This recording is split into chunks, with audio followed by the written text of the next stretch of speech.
you go. This is Emily C., my new bestie. I hate the idea that someone out there hates me. I even hate thinking that Al-Qaeda hates me. I think if they got to know me, they wouldn't hate me. This stole the show. Emily C. was phenomenal. There's something you need to know. What? You're doing great. Look at my baby. Here she is. Emily. 10 out of 10. Huge fan. I see Emily C says 123. I trust her. She's really good. Listen, Turtle, you gotta watch your language. I'm already live. So you need to follow the FCC guidelines. He destroyed, left nothing in her path. It was so good.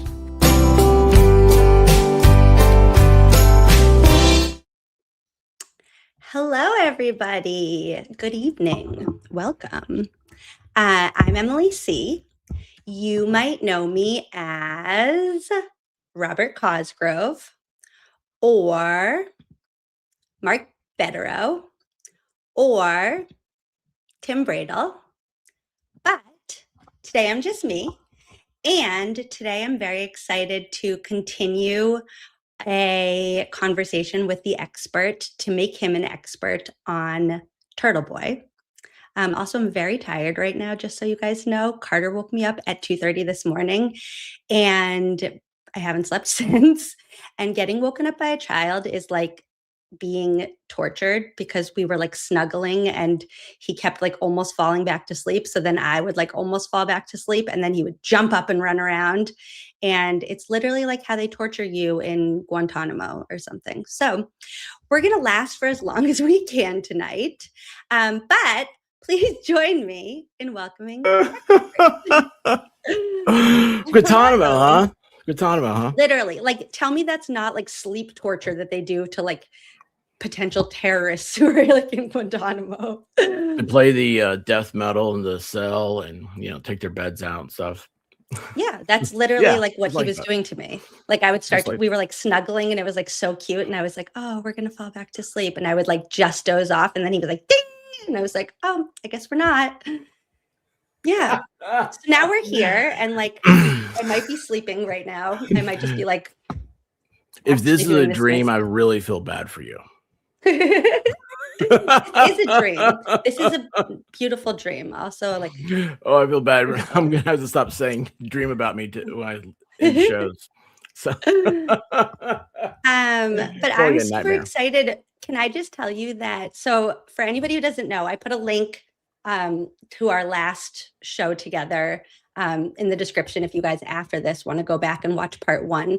But you were like a teacher's dream because the like dream student is the one that you get them excited about a topic and then suddenly like they're on their own, they're off to the races, they're like doing their own research. I looked at your channel and suddenly there's like 18 shows about you doing your own like deep dive into Turtleboy and figuring everything out on your own. And I was like, oh my God, we did it, you guys. yeah, I think you he rang the bell and it was recess, and I got lost in the sandbox. There's still so much. It's just. I mean, you were reading, like you spent 3 hours reading the Mega Motion. Holy cow! You're in Yeah, it. that was. Yeah, I needed that. I really did need that. That's what I've been looking for this whole time because that makes sense to me. And it was Bedrow's an amazing writer. That's one of the things I really enjoyed. And see, such a nerd thing to say. We My younger nerds self here. would pick on my older self. That's how you knew that's how you know you're doing life right. When if you're like, you look at yourself one day and you're like, I would have laughed at this back in the day. And then you're like, oh my God, I grew up. I don't know. I was pretty cool. Yeah. We think you're still cool. Nah, I don't know about that. I lost cool a long time ago.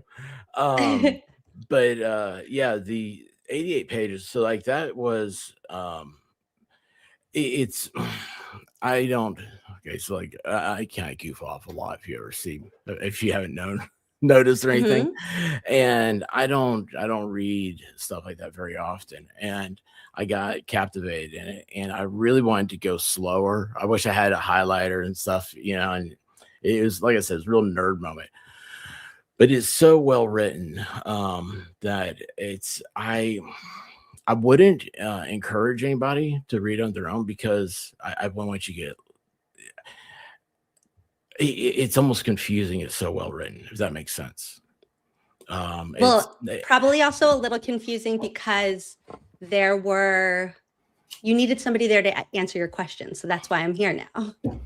I did have a lot of But questions. before we get started with that, because that's where we're going to start. When you're here, you are a sea creature. And I like to ask everybody who joins us how they're feeling today. So take a second and check out the sea creatures and let us know how you're feeling tonight. I don't know if that's fair or not, because it's a ongoing thing the chat has about it. They throw up dolphins whenever I'm around, and it goes back.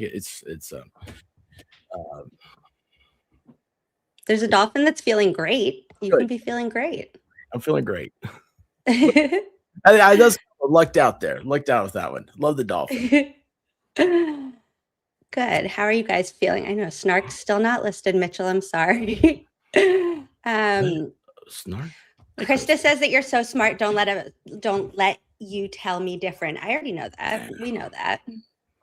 No. You're trying to be cool. You know it's cool to be smart, right? I don't know. I don't want to be smart. Like, Why? Well, there's usually an adjective after the word smart to describe me, and Smarty. we'll just call pants. it a donkey. Yeah, smarty pants. There you go. That's usually how it is. So, but oh, I hope you feel better. oh yeah, that sucks. I'm sorry. I dig that avatar though. That was a crazy. I think it's really funny when the like emojis come up on this end, it just says like overwhelm. Oh, your personal emojis. Yeah. It's crazy. Like, people, it's like distracted, excited. Yeah, you think you've got these great emojis, and then you do StreamYards, and you're like, what are all these like things people are shouting at me? Why are they writing so weird? And then you go, oh, you see on the other side. Well, I do. I have chat on both sides because no wonder you're so distracted all the time. Well, it's constantly moving. Don't read the chat. That's what I always tell people. Don't read the chat. Chat is there to derail you and distract you. And so I like having the chat. Then I feel like we're all here together. If I don't read the chat, then I feel like we're just like FaceTiming, which is fine too. Have you come to think like the chat's like the coolest thing ever invented? Yes. First of all, introduce yourself to the sea creatures who might not know who you are, and tell them where they can find you. So I'm a dude with a YouTube channel because I don't know why. No, I do know why. No, I don't think so. Mistake. I think it'd be cool. No, we'll figure it out. I'll review. We're gonna do a little review of what we went over last time, but then you should watch it later because it was very fun. Okay. But no, I started my stuff just during the pandemic, and everybody was at home and all that stuff. My background is I always started first year I was on YouTube. I never submitted to any of this stuff. Anyway, so I have a background in politics, and then I went to law school, and I was government and all that stuff. And no, not at all. If I was smart, I wouldn't have done any of those. And anyway, I then the pandemic hit and stuff, and between that and my mom had health issues, and so it was just one day my wife bought me a microphone. It was actually, I think it was our anniversary, and she said, "Here, go talk to the people on YouTube that are annoying you and stop talking to me." And I was like, okay. And that was the downward spiral to me. Yeah, it was good advice. Baker's a good guy. So, but yeah, it's anyway, that's what I am. And I like to have fun. I don't like drama. I'm 100% against drama. like I turn it off. I don't like to burn bridges. I don't like to talk about other creators. I don't like to talk about people because, as Emily says, Drama free. yeah, drama free is the life. It's the life to be. That's the thing. Because what happens if you fall into drama? One day you'll wake up and you'll feel sick, and you're not going to realize why you feel sick. And you're going to realize that you're kind of a grumpy person, and it's not good. And all of a sudden you realize it's the world you've created around you. And when you get away from that and you try to see the sunshine and enjoy the finer things in the world, you feel better as a person. And that's what I try to do. I stream about every day, and we just do a couple of hours. And sometimes we have a topic, and sometimes it's just you turn on the chat and it's like, let's go. What is happening tonight? So that's me. I haven't done one of those streams yet, because I feel like nervous too. I don't know why. Like something about that. I feel like I always need a topic or something, but I need to at some point just rip the Band-Aid and just do one where it's like, okay, we're all just hanging out. Well, that's it's funny. So I'm gonna put you always on the spot, I guess. But no, after our stream together, I had so many comments. Nobody ever said I did a good job. Everybody complimented you. Like I was like people I hadn't seen. I was like, oh, are you? Because they expect you to do a good job. No, they don't. No, they don't. People tune in just to see how I'll mess up today. I have button issues. So, yeah, absolutely. But anyway, yeah, I got a lot of requested. So, when's Emily gonna come on Friday night? And I'm like, I don't know. I wouldn't do that to her. I like her. So, but Friday night is a thing that I see Volstorms over here in your chat. He's a buddy of mine, and it was just we hang out. Like these are real life friends. And so one day we were hanging out and just kind of got to the thing. It was like, what if we just went live on a show with instead of sitting at at a bar, at a restaurant, something like that. And next thing you know, Friday Night Live was born. That's what we do. We hang out on Friday nights. So you're welcome anytime you want to come, by the way. I would love to. You've been begged actually by other people. Actually, I've had some people say, well, could you replace me? And I was like, well, yeah, I mean, that's I'd have to ask her. I was like, but that'd be a real downgrade. No, I will definitely join you. Tomorrow night I have actual real plans with real life people for like once in my life. That's awesome. Babysitter and everything. Oh, that's awesome. I have dinner with my friends. It's like we plan it. We have to plan things so far in advance now because it's like everybody has like so much stuff on their plates. But so yeah, I'm very excited about that. But maybe next Friday. Yeah, awesome. What's next Friday? I was thinking about next Friday. I don't know what's happening tomorrow. But anyway, I just want to say that I was going to tell you that before we started, but I forgot to. Sorry. You just did. This is just, we didn't start yet. So I wanted to just review for anybody who didn't see the first stream, kind of like what we talked about. So we basically went through Turtleboy's, Aiden Carney's 2023 and like what happened from when he started covering the Karen Reed investigation through to when he got arrested on December 26th, 2023. And that's kind of where we're going to pick up. And this is how I started last time. And I feel like it's an important place to start again today. Because it's not a disclaimer, but I feel like it's important to highlight the fact that like, this is not about like being a Aiden Carney supporter or not being an Aiden Carney supporter. This is not about like condoning every single thing that he does or not. This is about holding the people in power accountable for the way that they use their power. And it becomes very clear the more that we like dive into the way that Aiden has been treated through this, that this is a story about corruption.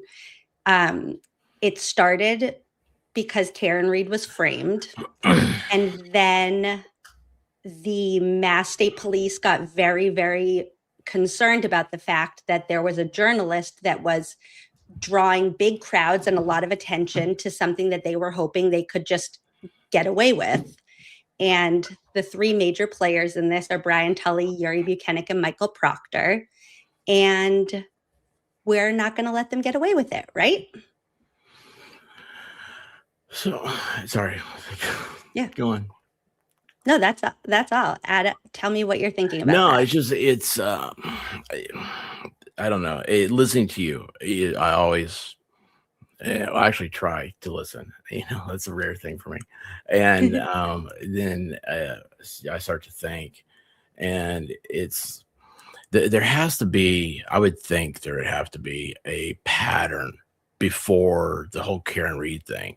And it's like, who are like the normal reporters, like the traditional, the old school style, there's always a beginning for everybody. They just don't wake up one day and come with this grand scheme. And then it's also at the end when you said, we're not going to let them get away with it. That was the thing. It's like, it's so weird because I've met so many wonderful people. I have to do the caveat. The joke is, I was always told to stay away from Massachusetts, and I've met so many wonderful people up there from this, and it's the outside. Like this is the thing that has, I think, it's kind of exploded on everybody. Is that there's such an outside influence now. They can't go to the paper, like, okay, say like the like your local paper, they always seem to do a very positive review of like the county commission, or the whatever politician it is, because they want access, they want to come back to them, and because they're trying to sell ads, and but now with what we have today, it's not like that anymore. And so you have people like, you got a guy over in Denmark. I'm still not sure I know where Denmark is on a map. I just found out about Greenland the other day. I didn't know that was, I thought it was like like a port. Is that where the Titanic sunk? Was that Greenland? I think that was it, wasn't it? So that's all I know. Well, I don't think it was on land. I think it was in the ocean. Oh, I thought it crashed. It's on an island or something. I don't know. I didn't see the movie. So famously hit an iceberg dead ahead. Is the iceberg still out there? I wonder if that iceberg's ever hit another. Probably new icebergs. Who knows? But anyway. But I never, so you have a guy over there in Denmark, and I said because I'm friends with Baker, but there's people all over the country. Well, hold on, wasn't Runkle, right? He's covered some of this stuff. He's up in the North Pole somewhere. He's in one of those Canadian states, and that's something it's international. That's something that I've been like harping on for a while, with these kind of like fractions that are growing in this like free Karen Reed movement. It's like, we don't have time for that right now, because for once in like this lucky blue moon, we have all these eyes on like the district attorney race in the county that I live in. Like most people can't even name their own district attorney, let alone like there's people in Australia that like know who's running and have an opinion about who I'm going to vote for. And like, that's cool. And to divide that like support now, and to divide that focus now over burner accounts and phone calls and this and that, it's like, we don't have time for that. This is not about one individual. This is about how the people in power use their power. And it's like, you don't have to like everybody for us to want everybody to be treated fairly under the law. Like there are a lot of people lately on the internet who don't like me. And I would hope that they would still want me to be treated fairly under the law, even if they're like not a fan. And yeah, go ahead. No, it's just, you're right. I mean, you're so right, and that's the YouTube journey for me. I've had to, I don't know, learn a lot about people and stuff, and some of you, because I am an observer, of like Mhm. both sides and everything else. And it's so weird where, like you and I could sit here and we could see something clear as day, and it doesn't matter. There's no way to convince somebody else, that our opinion's right. And that's fine. And that's as long as you can remove your personal feelings, your opinions, to always though support fairness and equal protection under the law. That's what's so, to me, that's what's so brilliant about our Constitution. And Mhm. it's what's so, we feel like it works every day, or we wouldn't Yeah. leave our houses. We would have a country of tribes, and instead we believe in it. And it's really sad when you see people that it seems like they see it as a way to manipulate for their own personal gain. I mean, that's what started to happen here, like following the Karen Reed case into the Brian Walsh case. I don't know if you've like heard about this at all, but it's a lot of the same players were investigating Brian Walsh. And it's like, this was a man that all the evidence was very clear that he like chopped up his wife. I don't know what I'm allowed to say on YouTube. They changed their terms a little bit lately, so I don't really know but yet. but like Michael Proctor, because for however long he was just doing whatever in the world he wanted without any eyes on him, turns out he like doesn't know how to get a search warrant. So they collected all this evidence against this very guilty man outside of the like parameters of the search warrant that they got. And there was a little while at the like beginning of the preliminary hearings in Brian Walsh's case that because we were all watching and because like all eyes were on Michael Proctor, people were worried that this man was going to go free because everything that they collected on him was like fruit of the poisonous tree and was illegally obtained. And like the judge kind of like found a workaround basically and was like, okay, like you're actually like a bad guy, so we'll like call a spade. But that's when we run into trouble. It's like when they just start making up their own rules and like operating outside of the law, then you end up with a system that doesn't work anymore. Yeah. You say that about search warrants. That's a thing. And I don't have any criminal background. This is just remember from learning. Like every state is different on what you need for a search warrant, and it says on the warrant. Like, you ever see a movie where like the police show up and they're like, I've got a warrant to search the premises, and somebody's like, well, let me read that warrant first, whatever.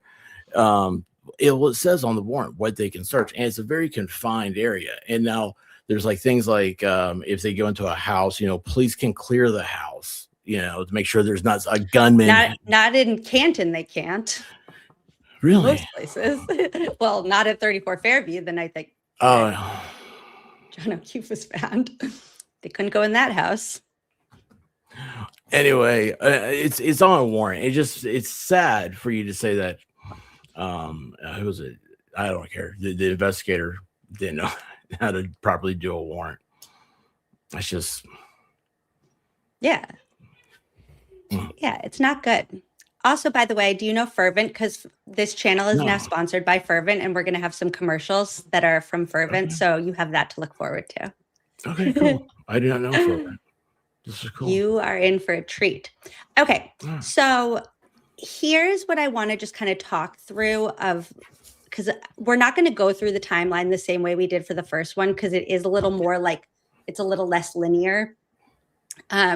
Then like 2023 was kind of easy. It just all built on itself. Everything else gets a little convoluted with like Karen's trial and everything. But I put together this timeline of what This is awesome. happened in 2020. But so I'm not like zoomed in or anything, so that it will be hard for you to see each like individual detail. But what I started to notice as I put this together was basically every time that there was like a win for Aiden, or even just kind of like a neutral thing for Aiden, the Mass State Police and Norfolk County District Attorney's Office like came back within like a week or two and like hit him again, like did something again to like keep him down. So it was like, I can't zoom in, damn it. There was like, he's in jail at the beginning of January, and he still continues reporting. So he's like writing down articles like in his cell and like dictating them to somebody to post them on his site. And so then Mello, who was the special prosecutor at the time, made a motion to take away his phone privileges. While being incarcerated? Yeah, while incarcerated, because he was still, basically their whole thing was, and it like becomes so clear, like the more that you kind of look at this, is actually, let me take this down for 1 sec. Like in 2023, the one that we did last time, like at the very beginning of Aiden's reporting, it was kind of like just Jen McCabe and Chris Albert and them, they were the ones that wanted Aiden to stop. And the movement hadn't really like grown big enough for it to be like freaking the police out yet. So they were just kind of like, oh, like, you know, Aiden is annoying Jen McCabe. And so she would go in front of the court and she'd be like, I need a harassment prevention order. And the judge was like, you're not really being harassed, like chill out.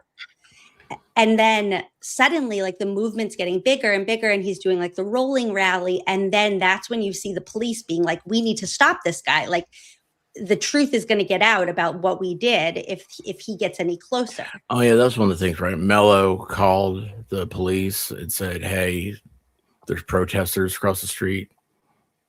So did I read that in the... Mello called the police. Is that right? Don't listen to me. Don't listen to me. I'm guessing people's names. I'm guessing the whole thing. Don't listen to me. Mello called Lindsay Gattani at 3:30 in the morning and stayed on the phone with her while she had basically like trapped. I forget what the word is. There's like a legal word for when you trap somebody. Entrapment. When she basically like trapped him so that they could arrest, so that he could like break his bail, whatever that's called too. It's funny when you talk about this case and you say a trap. I think yes. Wile E. Coyote. You're right. What's the Canton 9? Oh, sorry. I don't know the lingo. The Canton 9 is there was 9 people that were protesting outside of DNE, like a peaceful protest with like this. One of the signs said like "I heart Canton." I think that was part of that time. And Mello called the police. I need to go back and like refresh on the Canton 9. That's like the one I didn't do. So I'm glad you knew that. No, it's sitting in behind a desk in a classroom. You do not want to be the one to ask the question. Like, no, I don't know anything. Don't pay attention to me. I'm an idiot. There's an audio recording. No, that I loved that when I was a teacher, because especially teaching kindergarten, like that's one of the things, like you kind of know most of the answers to their questions, or they're like so outlandish that like there's not an answer. So when my students would ask a question that I really didn't know, I was like, oh my gosh, this is amazing. I can like walk you through how I would figure out the answer. So I remember when I was in kindergarten, we had to come up with words. Like the teachers asking, like, okay, A, what's an A word? And like, ask the class. We got the P, and everybody's saying everything. And then I had a P word, and she was shocked by it. I was like, I don't understand why you're shocked. My P word? Petrified. She thought you were going to say poop. No, I said petrified. Wow. I was like, I don't know why it's a big word. That is good. Dinosaur bones are petrified. We had the little, had to glue the chicken. Were you a bones. dinosaur kid? You seem like you were like a dinosaur kid. They were cool. Like, did you know the names of all the dinosaurs? I like the Triceratops. Triceratops. Bah, I can't say them anymore. Triceratops. Is that I feel like kids are either like, especially little boys, but like kind of just kids in general. You're either like a trucks, like cars and trucks, or dinosaurs, or superheroes. See, I like all three. Batman had a T-Rex in his cave. And he had a cool car. Sorry. Batman? Now I'm distracted by the chat. Okay, wait. It's a good thing. Mello called CPD when Canton 9 were across the street from D&E. Yeah. See? Good job. You got it. But so, and what you're going to see throughout this too is that the way it becomes really clear that like the Mass State Police, like Yuri Buchanan specifically, like really does know how to investigate something when they want to. And then they use that skill for the most unnecessary things possible. Do you know about the rubber duckies yet? No, I know. It became a thing. I forget why. And so is that a katana in her picture? Sorry. I don't remember names. I remember avatars. I don't ask why. I've tried. And I see there's a blonde chick with a katana. It makes me think of the bride in Kill Bill, which is coming out this year. One thing you need to know about me is I've never seen any movie. Like literally any movie that you're ever going to name, I've never seen it. Do you watch foreign films? No, I don't watch movies. I've probably seen like 20 movies in my entire life. So You've seen The Princess Bride? Like, yes. Okay. Maybe so then I did guess one that you've seen. But like not even like when people quote it, but I don't even know if I have or if I just like think I have. I have seen The Wizard of Oz. Okay, wait. I've seen The Wizard of Oz. I've seen Clueless. I haven't seen The Wizard of Oz. My pen exploded on me. Never seen The Wizard of Oz. I know every single thing about Bluey. That's all you need to know. But okay. So I think we should. Okay. I did get that right above it.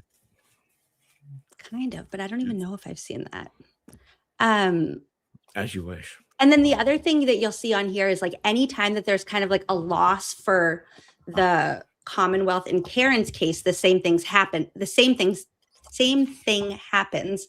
They start to go after Aiden again. It's like if there's a win for Karen, they're like, let's double down on Aiden. And yes, I've seen Legally Blonde. Sorry. They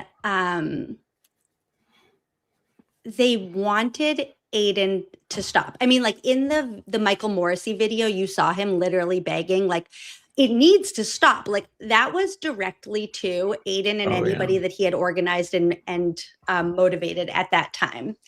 And now after like the reading the motion, I forget what all I was asking for in that motion, but anyway, it's basically a motion to dismiss or evidentiary hearing.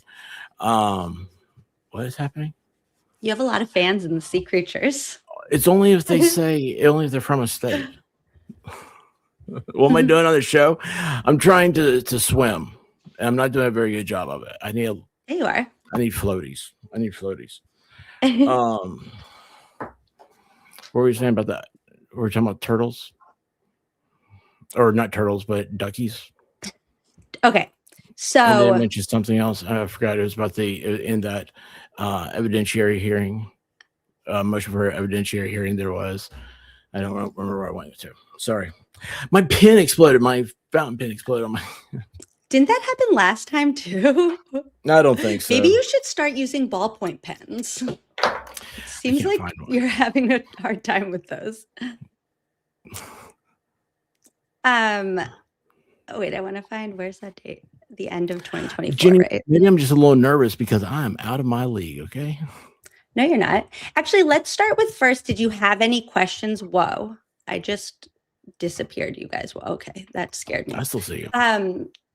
What did you have any questions after you read the mega motion?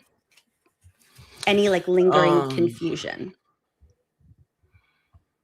No, I wouldn't say lingering confusion. I would say it was more like shocking, like, oh my gosh, like I didn't realize this.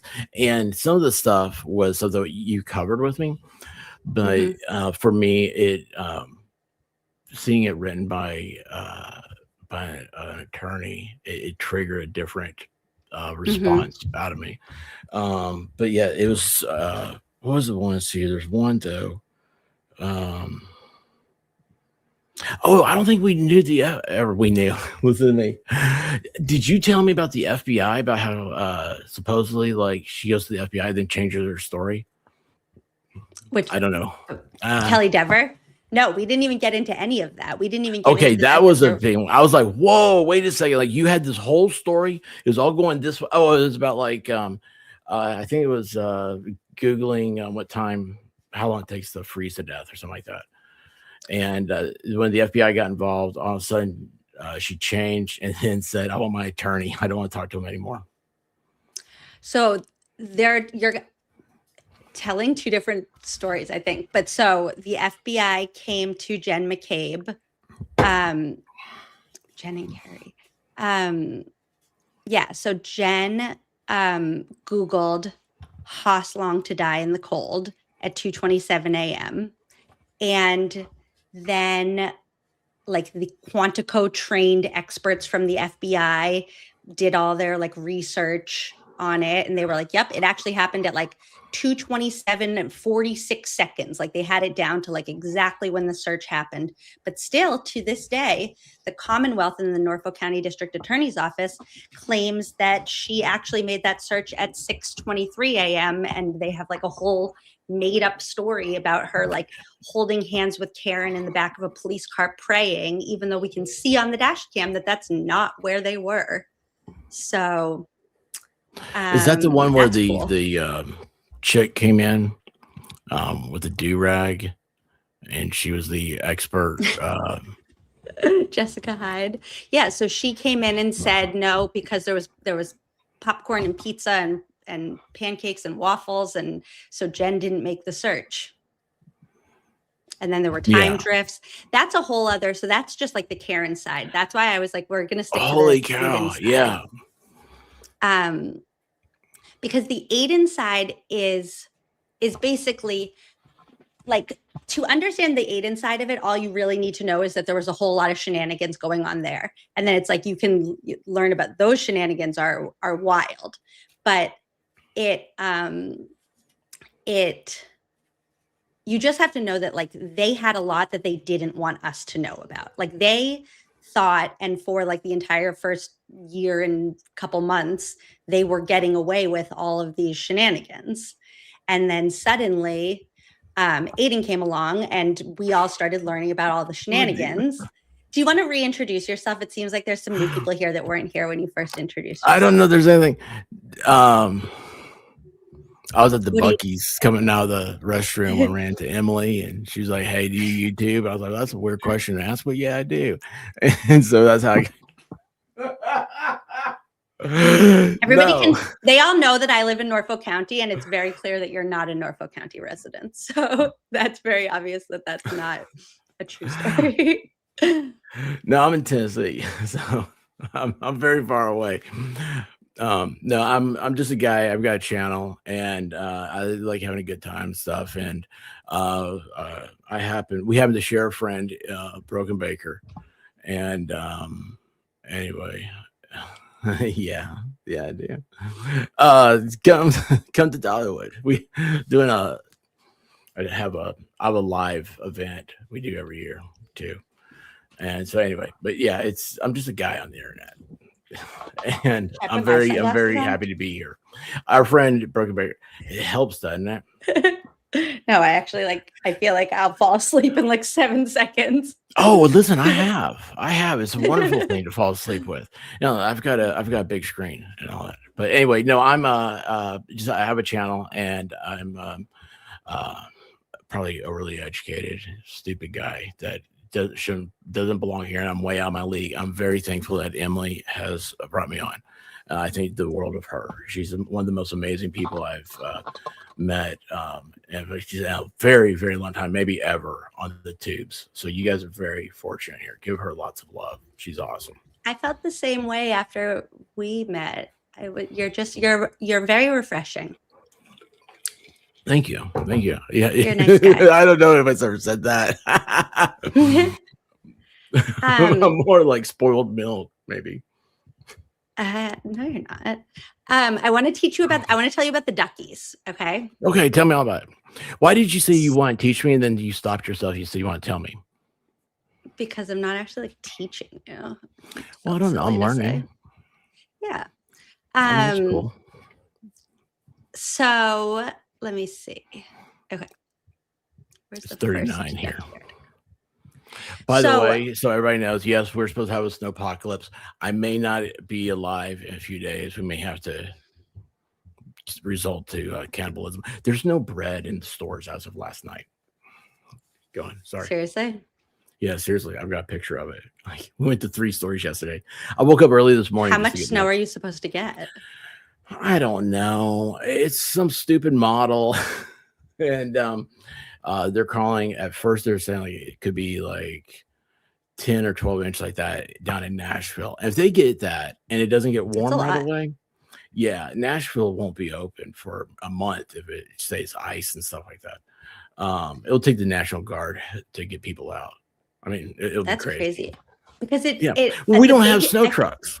I was just gonna say, and like when you live in a place that's used to like pre-treating the roads, like before it starts to snow here, you'll see like the sand trucks are out and they're like dropping like sand and salt in the road. And so when it starts to snow, it's easier to clean up. Our county mayor put a tweet out yesterday that they started putting brine on the roads. Then it rained last night. Now it's just all in your sewers. Yeah. Forever. Yeah. Okay, so here's what happened. So all you have to know leading up until this is that the whole Karen Read first trial happened. It was it was an interesting trial, which like we should do like a rewatch. After we do the Aiden stuff, then we should do the Karen stuff, because the prosecutor on that in that trial was this long-winded, very like slow guy named Adam Lally, but he called basically like every witness possible to tell us every single detail of their life story. So we really got like the lay of the land during that trial. We like got to know all of everybody who was ever involved ever. And a lot of it was lies, but like then we were able to kind of like suss out the lies and stuff. So by the end of the first trial, everybody that like was on the like free Karen Read side was like, oh my God, this is so obvious. Like it is so clear that Karen is innocent. And still the jury came back a hung jury. And so there was just this weird like waiting period from the end of the first trial to the next year when they re-prosecuted her for no reason. And when people get all that like pent up like excitement and anger and frustration, they need an outlet for it. And the people in the Canton area picked a very what's this one called?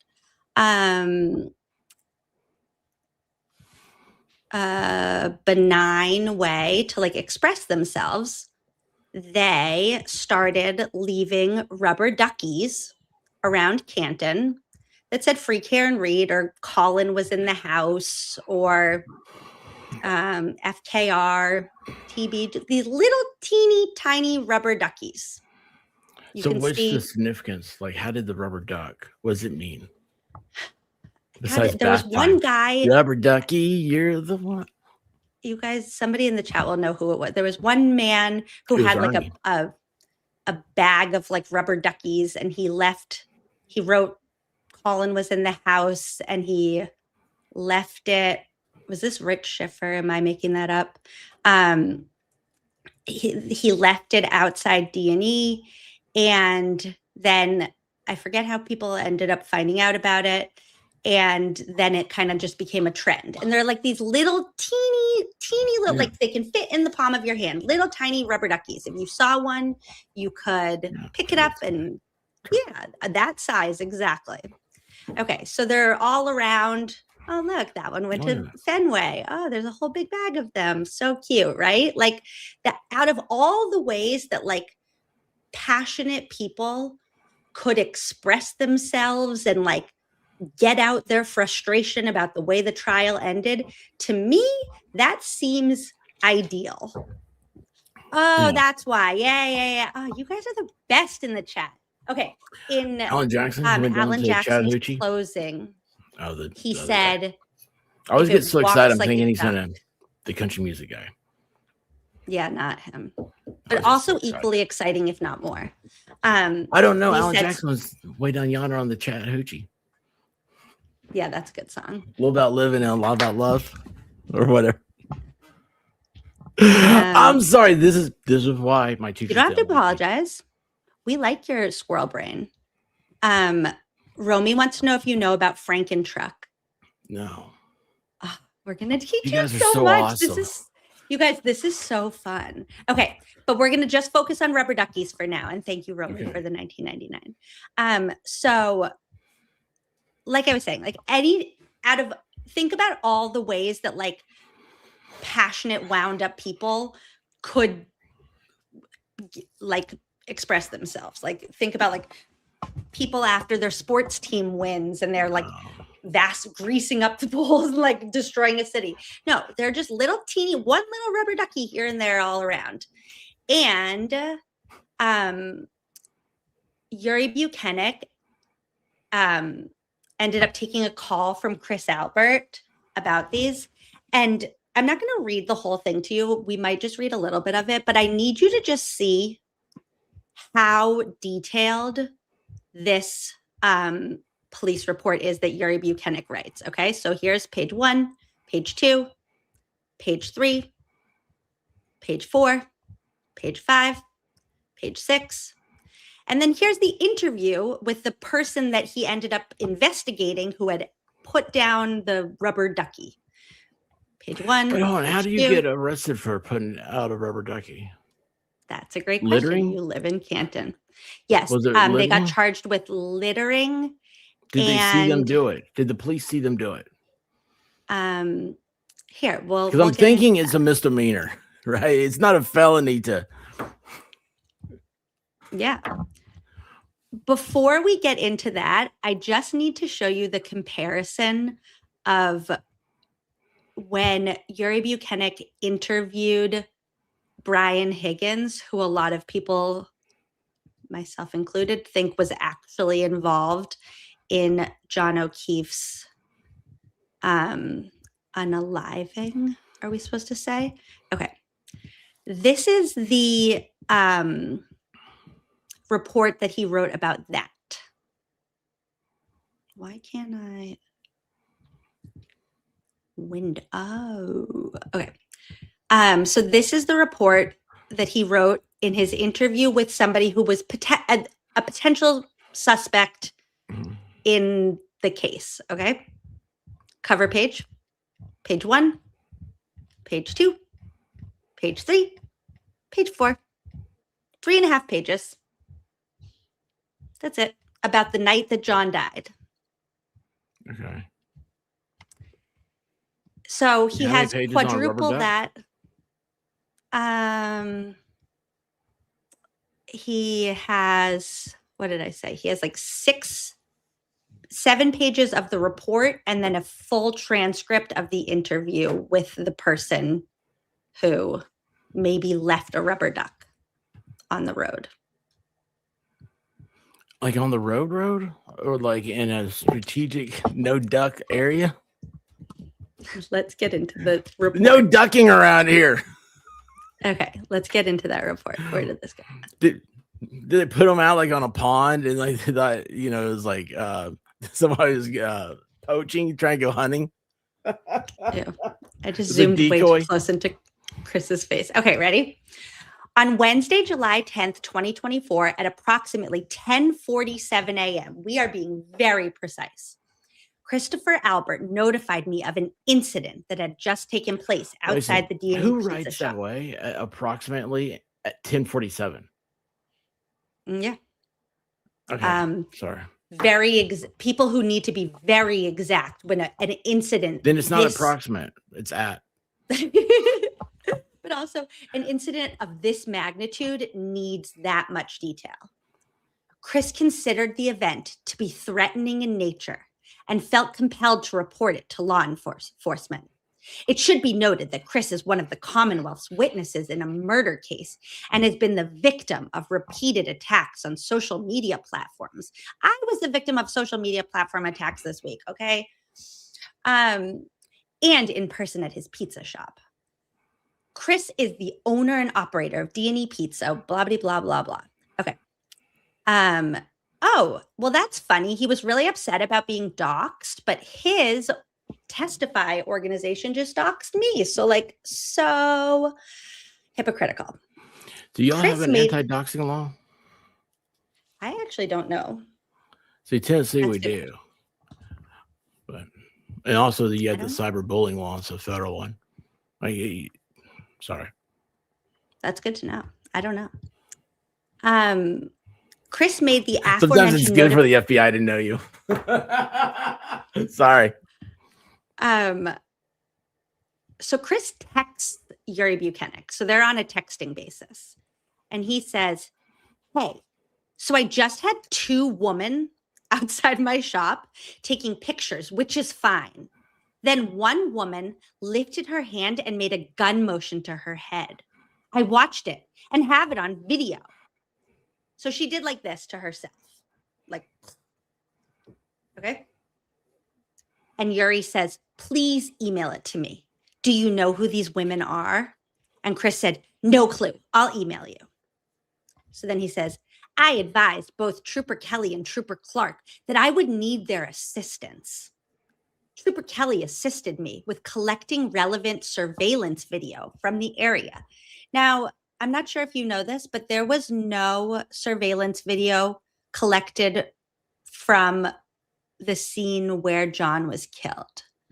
There were cameras in the area that could have picked up the video or the sound. There was also cameras that could have picked up Karen's tail light. What's that called? It's there's a specific term for it. It's digital. It's not digital discovery. It's digital evidence. Those collecting digital evidence. Did you ever? Do you know about the Idaho 4 kids? Okay, so like that was a big thing. Like they got all this stuff, and they didn't tell anybody until after Kohberger admitted to doing it, and then it got released. And it's like they had all sorts of footage. It's digital something. Where digital forensics. Thanks to Lisa Schreiber. Thank you, Lisa. Yeah, and so Kohberger is a perfect example because they collected video that wasn't like the camera wasn't facing the house, but because it picked up the audio, they were able to piece together so much of the timeline just based on the audio. Yeah. And when they investigated at 34 Fairview, they saw that the house across the street, who happened to be the acting police chief, had a camera. But they said, oh, no, it was facing down like on his porch. So it wouldn't have picked anything up, as if it wouldn't have picked up like a car hitting John. So they didn't get any of those digital forensics in a murder investigation, but a woman went like this to herself. Yeah. And so Yuri got assistance and they collected the relevant surveillance footage from the area, including additional footage from C.F. McCarthy's. That was smart. Okay. And Trooper Clark assisted with documenting the relevant evidence with digital photographs. It should be noted that the still video footage provided by Chris was queried through an automatic license plate reader, something they didn't use to find Karen's car and see if her taillight was cracked or not cracked at a certain time. But we digress. They found the suspect's vehicle captured arriving in the area in close proximity to the incident, blah, blah, blah, blah, blah. Okay. While Trooper Kelly and I were responding to the area of Washington Street, Chris contacted me over the phone and advised that there was yet another incident out front of the pizza shop. This time, Chris advised that a male and 2 females were walking away from CF McCarthy's while carrying to-go plates and left numerous small rubber ducks on Washington Street. One of the locations where the rubber duck was left was on a bench in front of D&E Pizza. Chris once again confirmed that the incident was on video, which he provided and now is digitally attached to this report. It should be noted that rubber duck littering instances have been taking place on Washington Street, along with other areas of Canton that are associated with the murder case witnesses' homes. Some of those rubber ducks had stickers affixed to the bottom saying, "Colin did it." Colin Albert is a witness in the murder case as well and has no pending charges against him related to the O'Keefe murder. It should be noted that Colin Albert is Chris Albert's son. Upon our arrival at the scene, Trooper Kelly and I canvassed the neighboring businesses for video surveillance. So again, they go find video surveillance. So crazy. They knew how to do it twice. While at CF McCarthy's, we were able to identify the 3 individuals who visited the restaurant for lunch, arriving at approximately, favorite word, 11:42 a.m.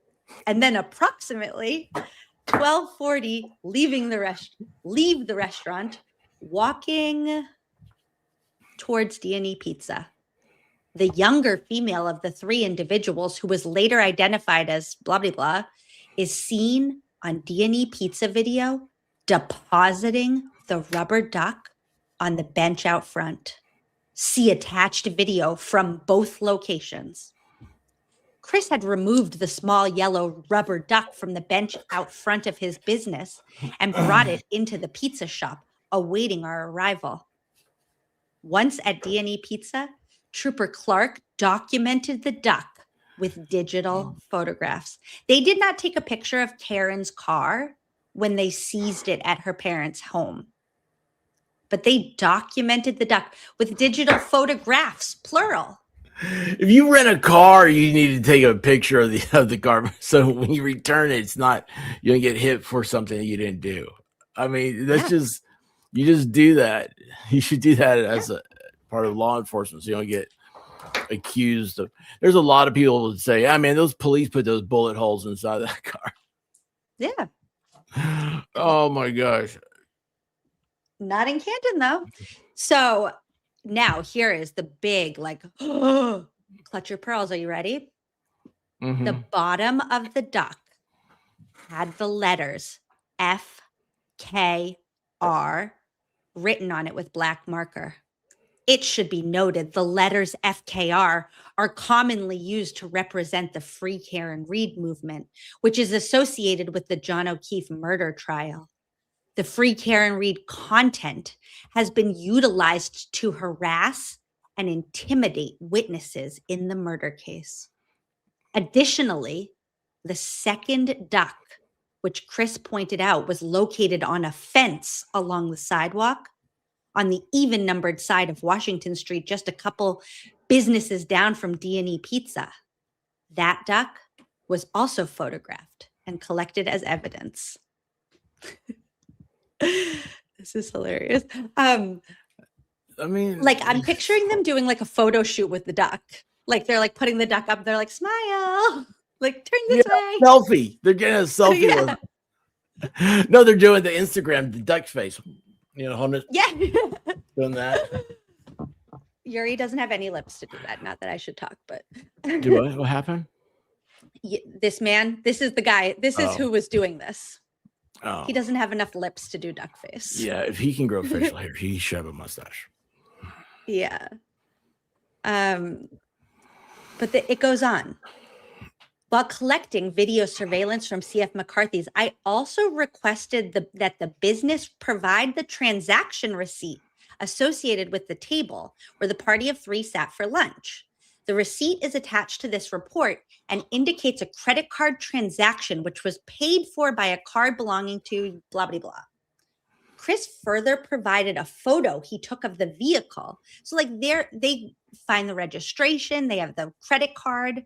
So now this all happens in one day. They are on it. This all started at approximately 10:47. Now it's 2:55. They haven't done anything else today.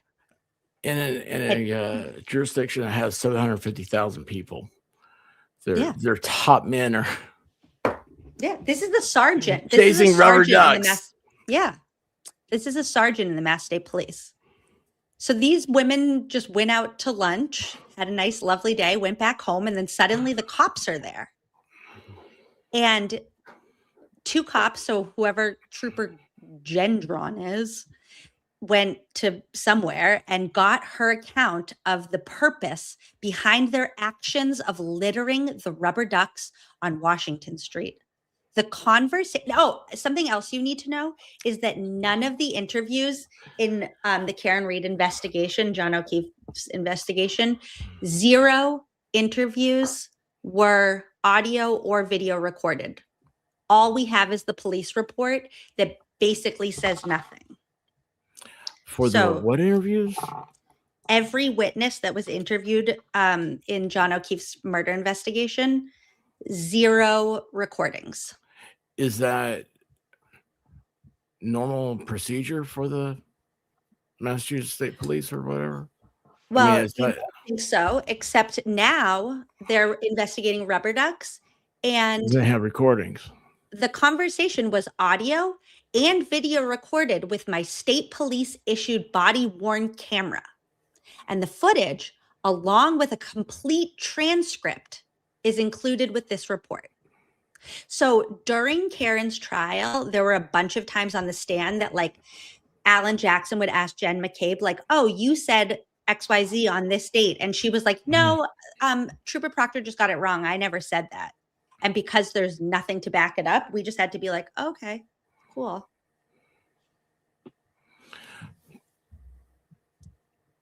I'll give you a second for that one. Just thinking.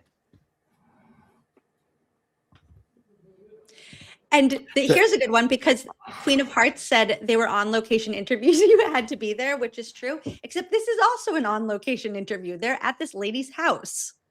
So she gets home from lunch with her friends. Yeah. So here's what happens next. So they have the full transcript. And also, this person's funny. I don't think we actually know who this ended up being. Like, she never wanted her name out there, but she opens the door and says, "What took you so long?" This was prior to us introducing when the police showed up. Well, what took you so long? I like that. What took you so long? Because I know if you ladies like that. She like remembers Yuri from the trial. So it's like, yeah. Okay, so what took you so long? This was prior to us introducing ourselves and advising her that she was being audio and video recorded. Once she agreed to speak with us, she asked what this was all about, to which I began explaining that it had to do with her visit to Canton, at which time she interrupted me, stating, I know. She asked if she could explain what happened, which I obliged. He's such a nice guy. She told us that she and her husband, a retired Boston firefighter, so she's like name dropping, good move, went to lunch at CF McCarthy's, which is where their daughter also met them. The two of them, she and her daughter, or her and her daughter, according to Yuri, collected small ducks in the ladies' bathroom of the restaurant, and they proceeded to deposit the found ducks on Washington Street. At this point, the daughter you find things in the bathroom and take it home with you, or take it out with you. I usually, if I see some in the bathroom, I'll leave it there. Yeah, but they were having fun. She was out with her daughter. Like, her husband had just retired as a firefighter. They were having a day. Like, they were just like giggling and just having fun. So the daughter comes to the door and she says, "What's this all about?" Having been told it's an investigation we're conducting, she requested to just share her version of events so that it doesn't turn into something bigger than it was. She went on to share that the owner of the pizza shop presented himself from inside, confronting the group, stating something along the lines of, "How mature." She once again confirmed that she obtained the ducks from inside the bathroom at C.F. McCarthy's. I asked if she herself placed the ducks into a container, to which she stated that the ducks were probably inside her daughter's pocketbook. I advised that the ducks are pulled out of a small bag by her daughter and the event is on video, to which she stated, "I don't know," because she wasn't paying that close attention to the ducks. I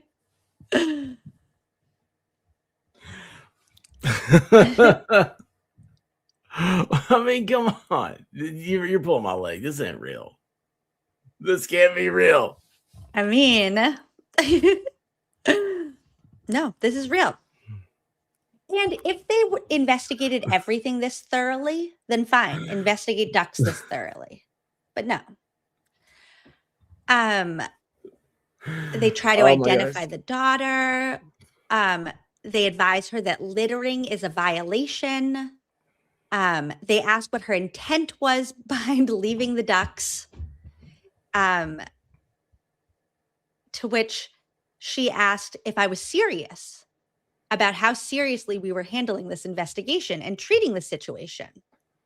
I explained how the victim in this matter had been threatened just prior to them walking by and leaving ducks with messages on them, at which point she asked if Mr. Albert was the victim, indicating that she was well aware of who Chris Albert is and his connection to the location where the ducks were left.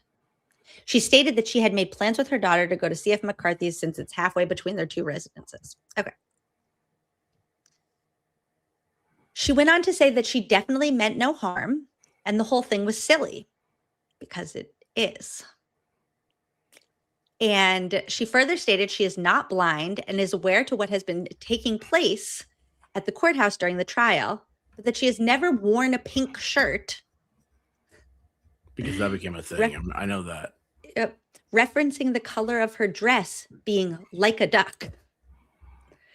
She then stated that she sincerely apologizes to the owner and that she honestly hoped the situation didn't turn into anything. They're very clean people. They have a clean record, blah, blah, blah, blah. Thoughts?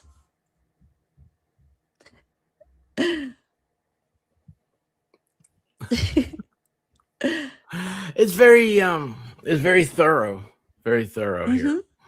I'm glad this type of investigation It's still going. I'm not going to read all of it. But yeah, there's more. Then it also has the entire transcript of this entire conversation.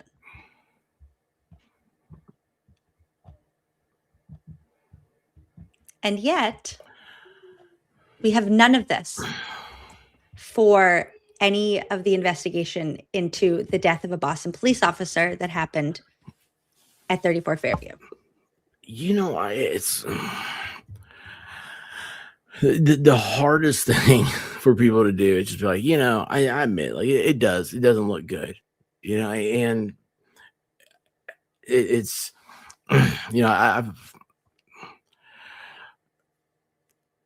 it's just we get feelings, humans, you know, we feel a certain way about something, and yeah, it's the whole my guy or, you know, my team or whatever thing maybe, but it's, you don't want to admit you're wrong or the situation wrong, but if you can get past that, you can just be objective. It's, you got to look at this and say, you know what, I see where we could have done a better job with the John O'Keefe investigation. But doesn't it kind of make you wonder if they know how to do all of those things that they did in the duck investigation, where they're pulling all the surveillance cameras and they're audio recording and video recording? Doesn't it feel slightly intentional that 0% of that happened in the investigation into the death of a Boston police officer? They didn't expect it to go any further, you know, and See, that makes me want to know like more about the background. Like, what was the year before John O'Keefe died? What was his life like? What was he doing? Yeah, so I mean, that has nothing to do with any of this, right? It has nothing to do with our whole goal of protecting the due process of civil rights and stuff. But it's you have somebody who's dead. I mean, that's Sesame Street Rubber Ducky. You're the one. That's right. It's Ernie, and not Ernie, but Bert. No, hold on, Bert's the yellow one. It's Ernie. He was in the bathtub singing that. And it's like John O'Keefe deserved this investigation. He deserved the Rubber Ducky investigation. Yeah. And so this Debbie just said like they didn't expect Aiden, and that's the point. Like that's the like crux of all of this is they knew how to do this type of investigation. They chose not to in the case of investigating John O'Keefe's death. And then Aiden came along and they were like, oh my God, like all these nerds on the internet are someday going to be having a stream talking about what dumbasses we are. Like, we have to stop this guy before it can get that far. I don't think they ever thought that. I mean, it's okay.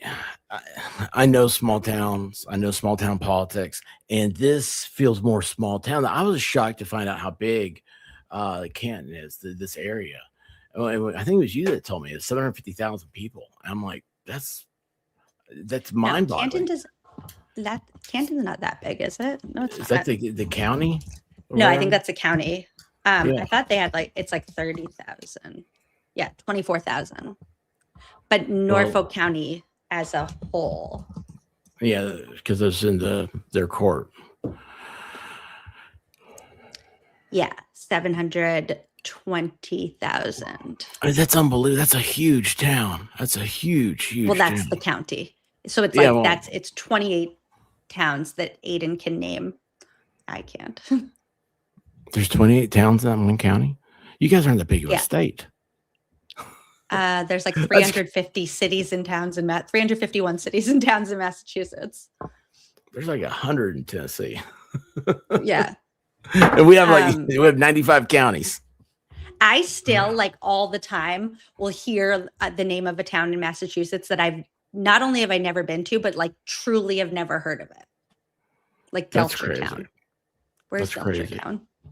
It's a place with flatulence. No, flatulence goes the other way. Sorry. No, but I don't know. It's just three towns. That's so cute. Love for one another. Oh, I like that name too. So that's big to me. We have 3 towns in my county. I like that. That's so cute. How many did you say you have? 30? There's 28 in Norfolk County. Wow. Yeah. And it's spread out too. We also have towns that are not even, it's actually very weird. There's 2 towns, Brookline and Cohasset, that are part of Norfolk County, but not attached to it. So we have 2 little islands. There's other towns in between. Actually, once you're an expert on this, then there's a whole nother case just en route that we need to talk about someday. But he was killed by the police. It was really, really sad. In this really weird little sliver of Norfolk County that's right in between. If it was one street over either direction, it would have been a completely different police force investigating it. But it was on this one little sliver that's in the Norfolk County island. That's what we have Newton has 11 villages. What's a village Hobbit village? So within the city of Newton, there's 11 villages. Thompsonville. There was a village, the village people? And nobody knows, but there's signs. It says welcome to Thompsonville. And it's so, but you never talk about, I mean, I guess Newton Center is something you talk about, but some of them, I love history, right? And one of the things that just really got me was when I found out that, George Washington was a prospector, right? Land surveyor. And his surveys are still on the books in Virginia. Counties and stuff are still, I mean, they're where he surveyed them. That's still the property That's lines. cool. So it's like that's still better than like what like computers could do.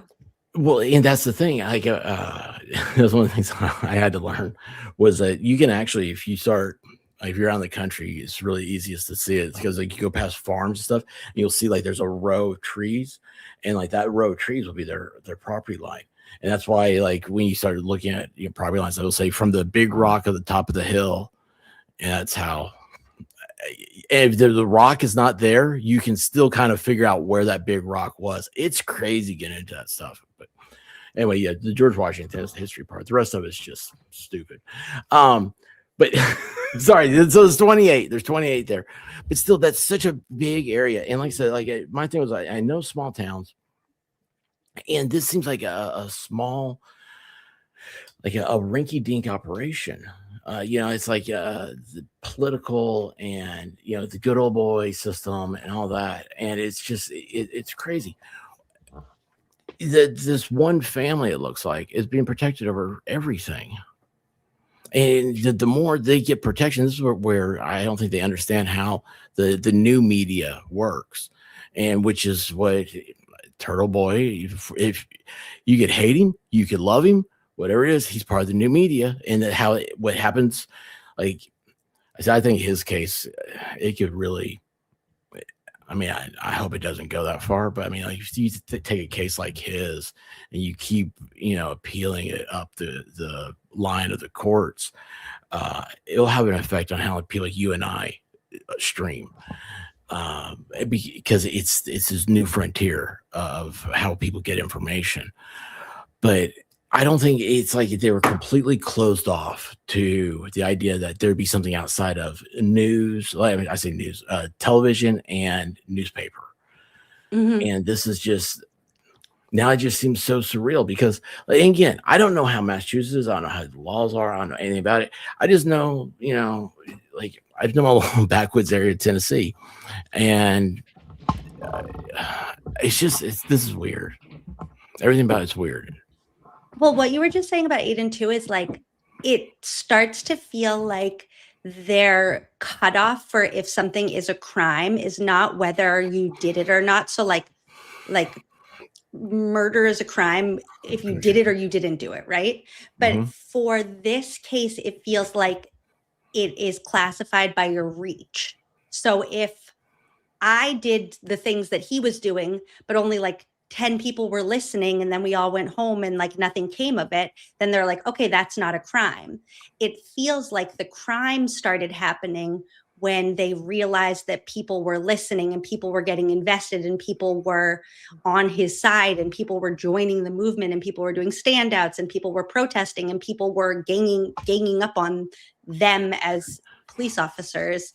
And when people were upset and that, it feels like you can't write a law that says like you can do something until other people want to do it too. And then you can't do it anymore. Yeah. And as you were saying that, that's what I was thinking. And I think I said this to you last time. Like I had someone I know, actually do know one person, maybe a couple of people in Massachusetts. I saw Diane G in here earlier. I know her. But someone from up there said, hey, this is back before there was a trial or anything. They said, oh, Expert, you got to check out this Carrie. So you got to check out this Turtleboy, man. Like he's crazy. He's awesome. You love him. And that's the first time I heard about him. And I didn't hear about him again till, gosh, maybe 6-8 months later. So the thing about that's when he's talking about reach. That could have, all of a sudden you have different outlets talking about it. And so you never know, like what's the multiplier for like every time Turtleboy says something, what's the multiplier effect? And here's the thing that like the anti-Turtleboy stuff also is like every time they talk about him, it makes people go, who is this? I want to know why he's being talked about. So that's another multiplier. And it's just, I think it's funny when people will say, well, I didn't learn about the Karen Read trial from Turtleboy. I learned about it from so-and-so. And it's like, yeah, but so-and-so learned about it from Aiden. So that's the multiplier you're talking about. It's like a tree. It's like, yeah. And that's what they were scared of. That's what they were worried about. And think about other like police investigations you've seen. Like usually the police, the district attorney's office, whoever's prosecuting it, they want to get the word out. Like they're the ones who are like calling press conferences. Like think about any investigation that you've seen done right. You see the like lead investigator out with like a table with all their like brown paper stuff and like saying they like have all the information there and they show you everything. Well, we see that a lot now. It goes back to YouTube. We see that a lot now because of editing, right? People will they show, oh my gosh, look what the cops did in this thing, and they where they started is a bad. It doesn't show the whole story.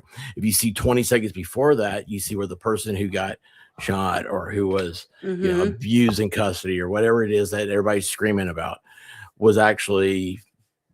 They were doing stuff that the ends, their ends justified the means what they were doing. It was you play stupid games, you win stupid prizes. But we edit stuff out, and but the cops, they come out and they say, "Look, we have a good case. This is everything you have here." So, security cameras by business or public way. Do you know about the T-Rex arms? I know that there's no, I don't know. I know they're short. That D&E pizza, that same place. That's a T-Rex sound too, by the way. Caw, caw. That was a good. That's what they sounded like. I learned that in Jurassic Park documentary.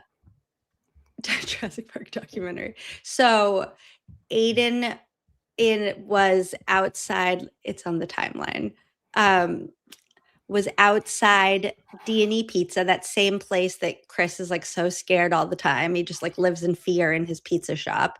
And the pizza shop was closed, and there was a video that was recording inside of the pizza shop. And Eden stood in front of the camera with Will, the glare, and made like T-Rex arms in the video camera. And then he just like, they were drinking and he went on like a rant about something.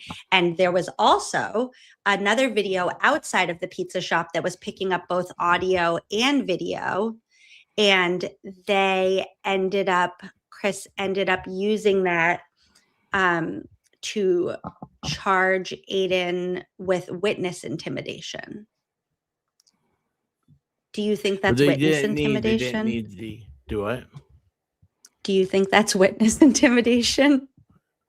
Well, I think it's funny they didn't need the audio from the Ring camera that wasn't facing the road, right? And the Karen Reed. Yeah, exactly. They didn't need audio then. Great connection. But they need audio. Yeah, it's cafeteria law enforcement. They pick and choose as they go through the line. I don't know if you guys have cafeterias up there now. We got Piccadilly. No, we have. I don't know what y'all do up there. We just have this pizza shop that everybody's scared. Also, I saw somebody asked if I did know about Turtleboy before this case. I was not a follower. I didn't know about any of this happening. I followed the Karen Reed trial before I followed this whole world. Now, you saw a lot of the stuff going on before you were ever on YouTube, right? Right. How is that? Like, protest is everybody sees a protest and they kind of have a different reaction, I think.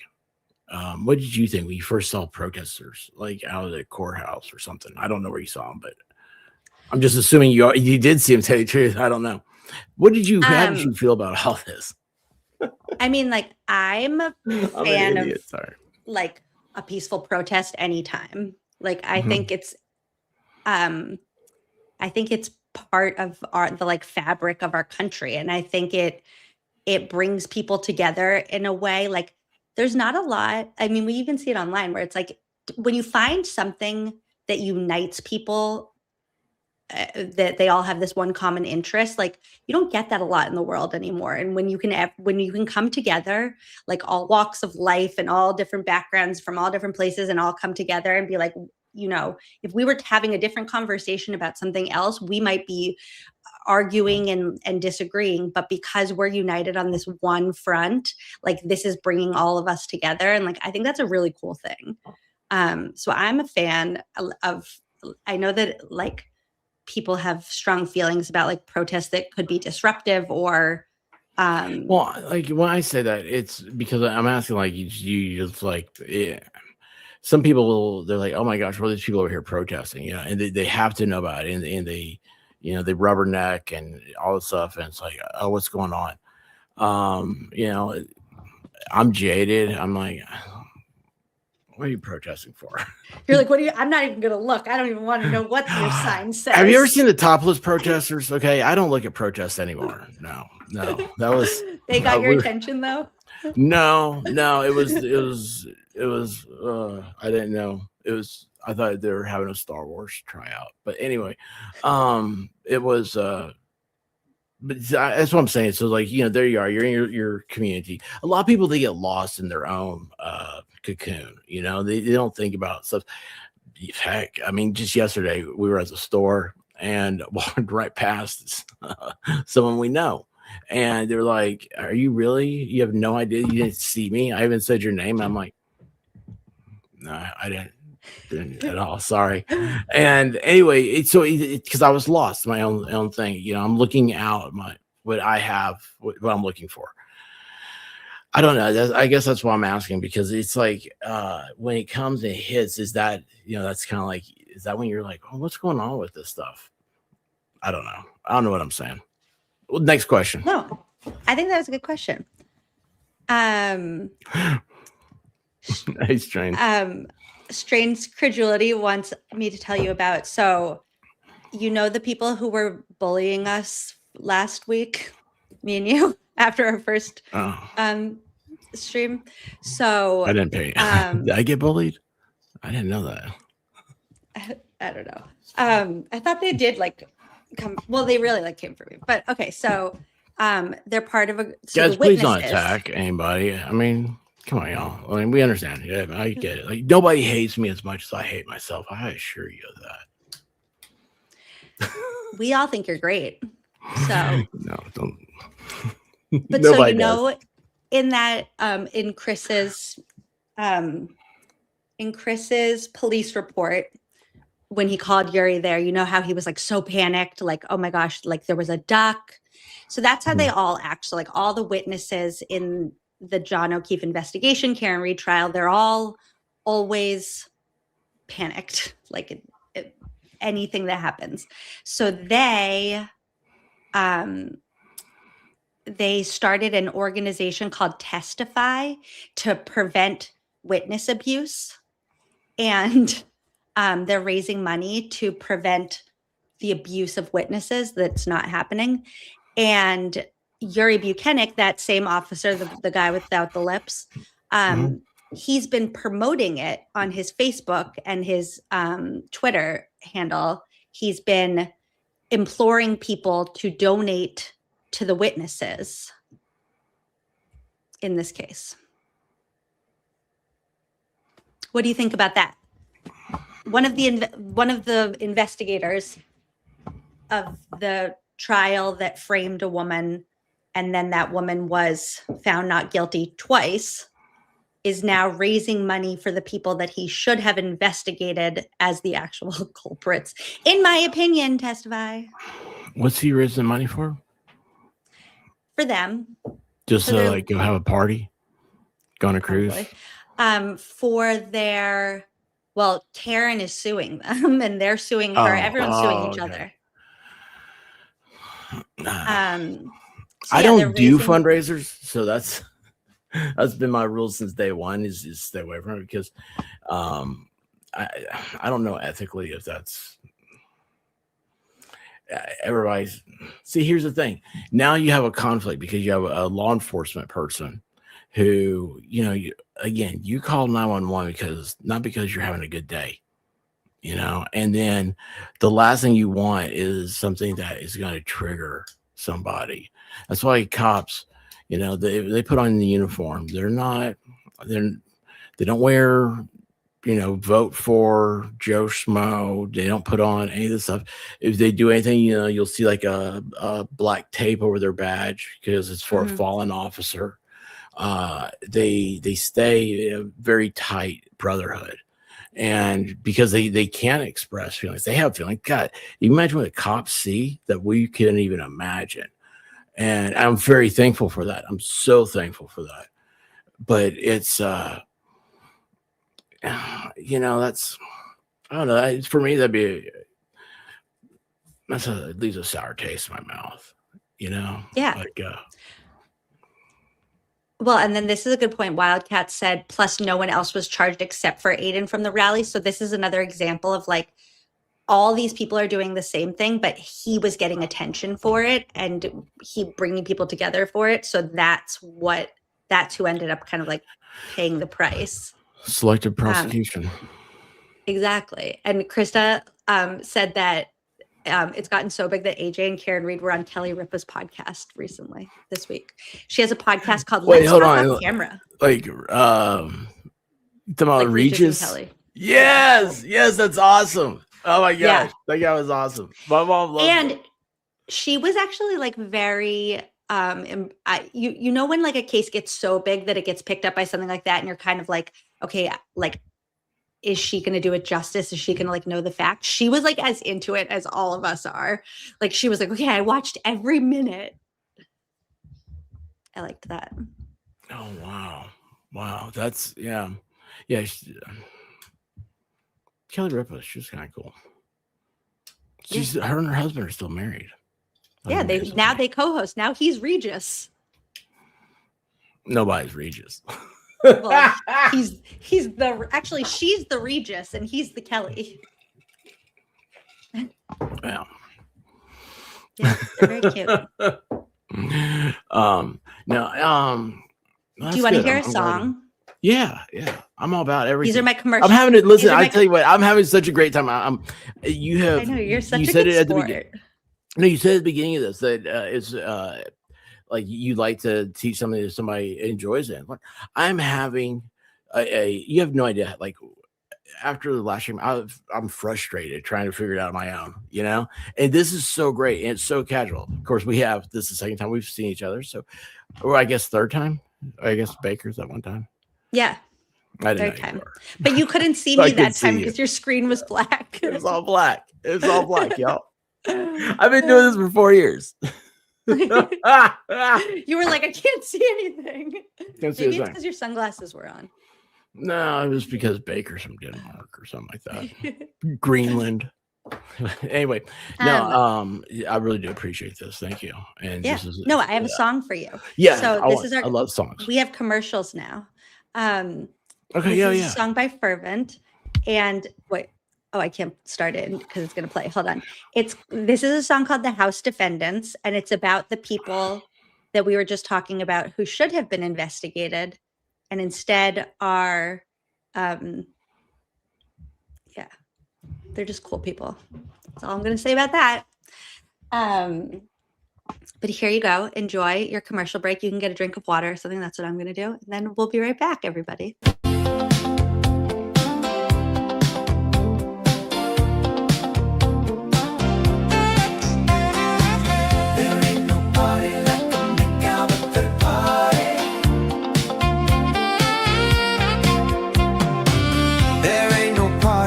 McAlbert third party. There ain't no party like a McAlbert third party. There ain't no party like a McAlbert third party.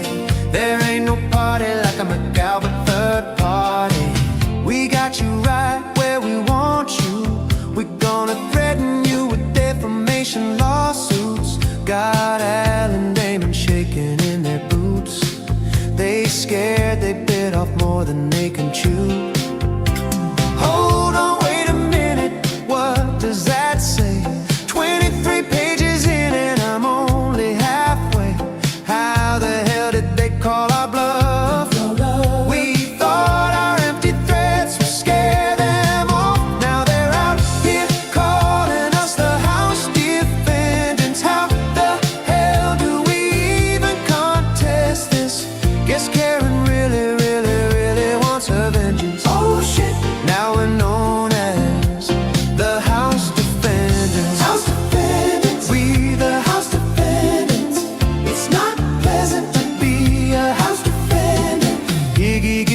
tipsy off that Jameson and ginger. Never thought that I would be a penny pincher.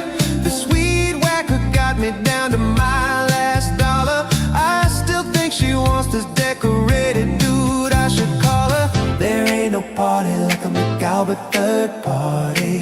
There ain't no party like a McAlbert third party. There ain't no party like a McAlbert third party. There ain't no party like a McAlbert third party. Now they're out here calling us the house defendants. How the hell do we even contest this? Guess Karen really wants her vengeance. Oh shit. Now we're known as the house defendants. House defendants. We the house defendants. House defendants. We are house defendants.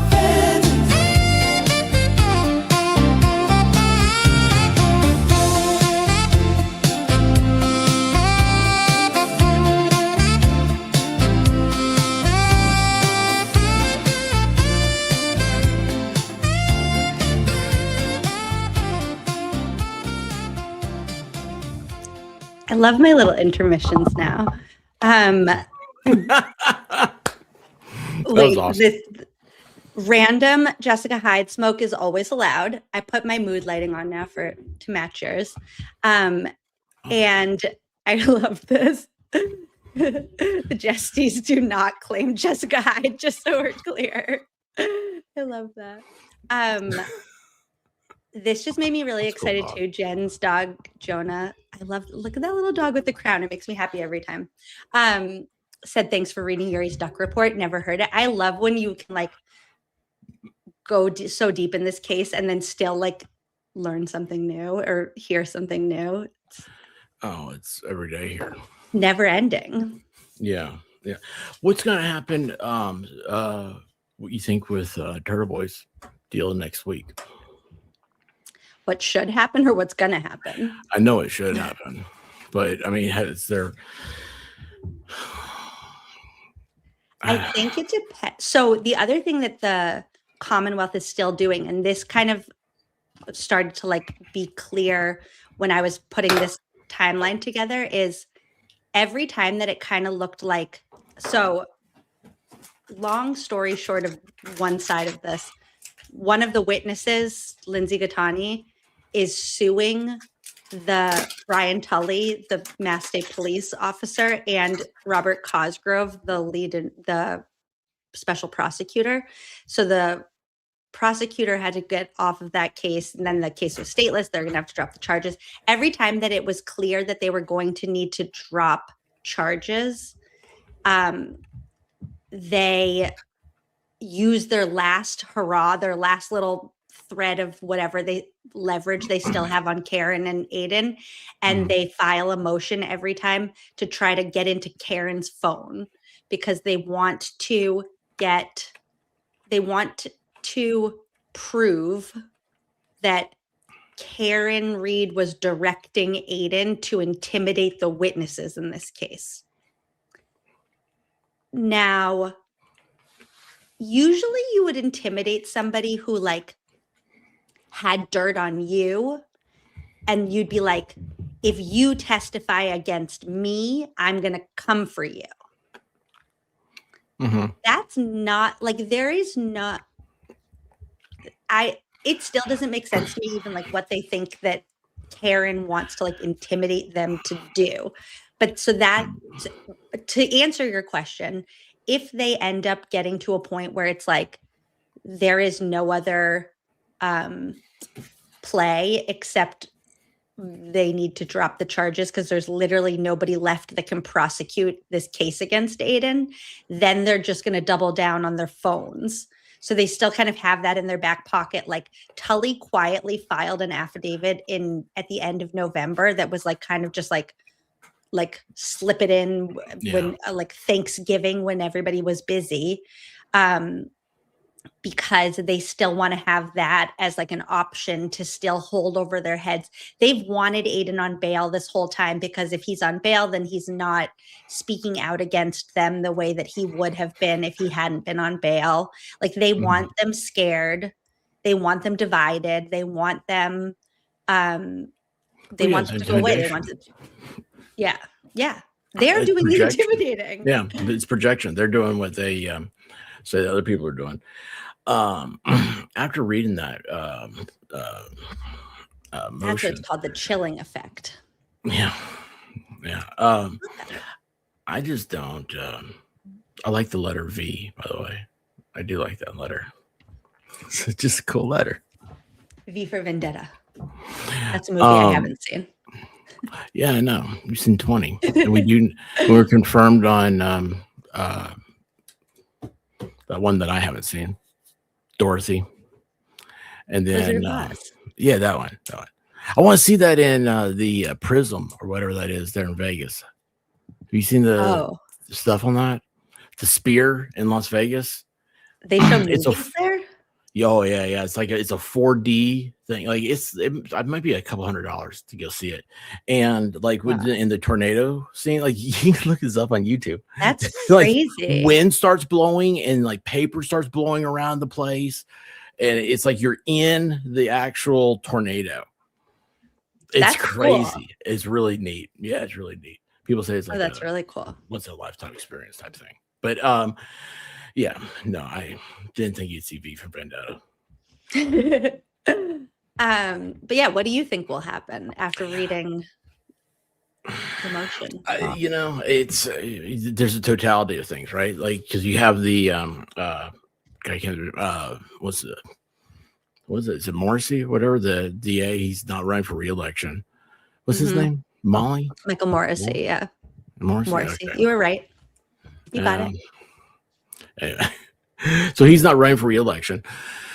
You have a lot of legal questions that have to be answered. I mean, they have to be answered. You either have you misled the grand jury to come to this conclusion, or you have to have a evidence hearing, and I wouldn't be surprised. I'm not saying this would happen or anything. This is just kind of a guess. Who, me? We call him Meatball Morrissey. Michael Morrissey is Meatball Morrissey. Yeah. Why does he like meatballs? I like meatballs. No, I don't know where he kind of looks like a meatball. I think that's where that came from. I heard from somebody that knows him that he really likes mustard and he eats mustard on everything, and he gets mustard stains on all of his clothes, which I think is really funny. He uses tie as a napkin. Yeah, probably. But no, I think that they have to be looking for a way to drop charges, to step away from it, because it's just toxic at this point. I don't know. I mean, why would you even go for it? Why would you even try this any further? My thing is, I'd be like, I want out of it as quick as I can, and just. So who cares what? Well, I guess, let me take this back. A lot of this, y'all, is after doing the YouTube thing for a while, is you have to step back. Like Emily's done an amazing job. I can't believe she's only been doing this for a few months. She's done an amazing job. She gets haters, and she is like water off a duck's back, a rubber duck's back. And because it does, like it makes some people it's a crippling anxiety. They can't do it, and that's what people, they thrive off of that. I think that's what, if it were me, I'm sitting there in the DA's office, I'd be like, man, just let him do his thing. I mean, who cares? And just say, hey, you know what, we don't have time for this anymore. We have more important things than Turtleboy. I play it up like he's not important enough. This isn't important enough for us to dedicate resources to. And you know what? In reality, is it really important enough?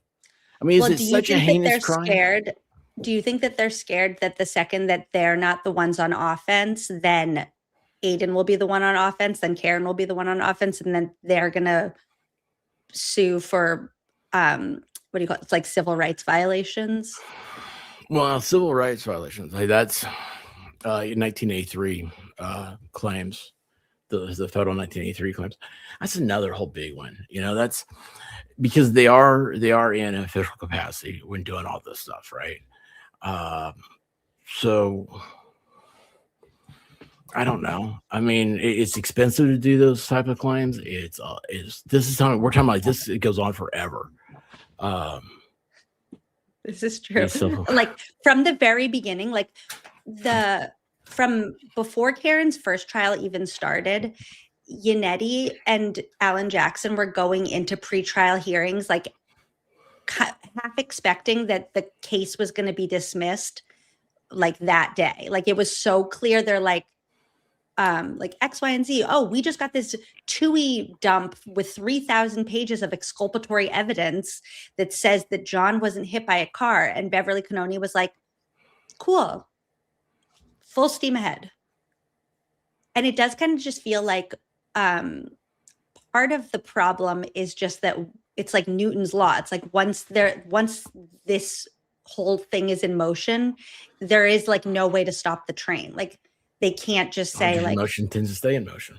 Yeah, exactly. And that's what it feels like with all of these cases. Like, I don't know if you've heard of Kelsey Fitzsimmons, but it felt very similar where it was like this object started in motion and then they couldn't just stop it. They couldn't just be like, okay, you know what? Yeah, I was wrong. Like that was a bad decision. Like they just keep going full steam ahead. There were like, we could probably list like 15 to 30 things where we were like, sure, the second that this information came out, it was like, okay, like now they're going to like see things clearly. And still they're like, even after the trial was over, Hank Brennan, the special prosecutor, put out a statement that was like, the only reason that I lost the case was because of witness intimidation and blah, blah, blah. And it's like, no, you lost the case because Karen didn't kill put John. that out.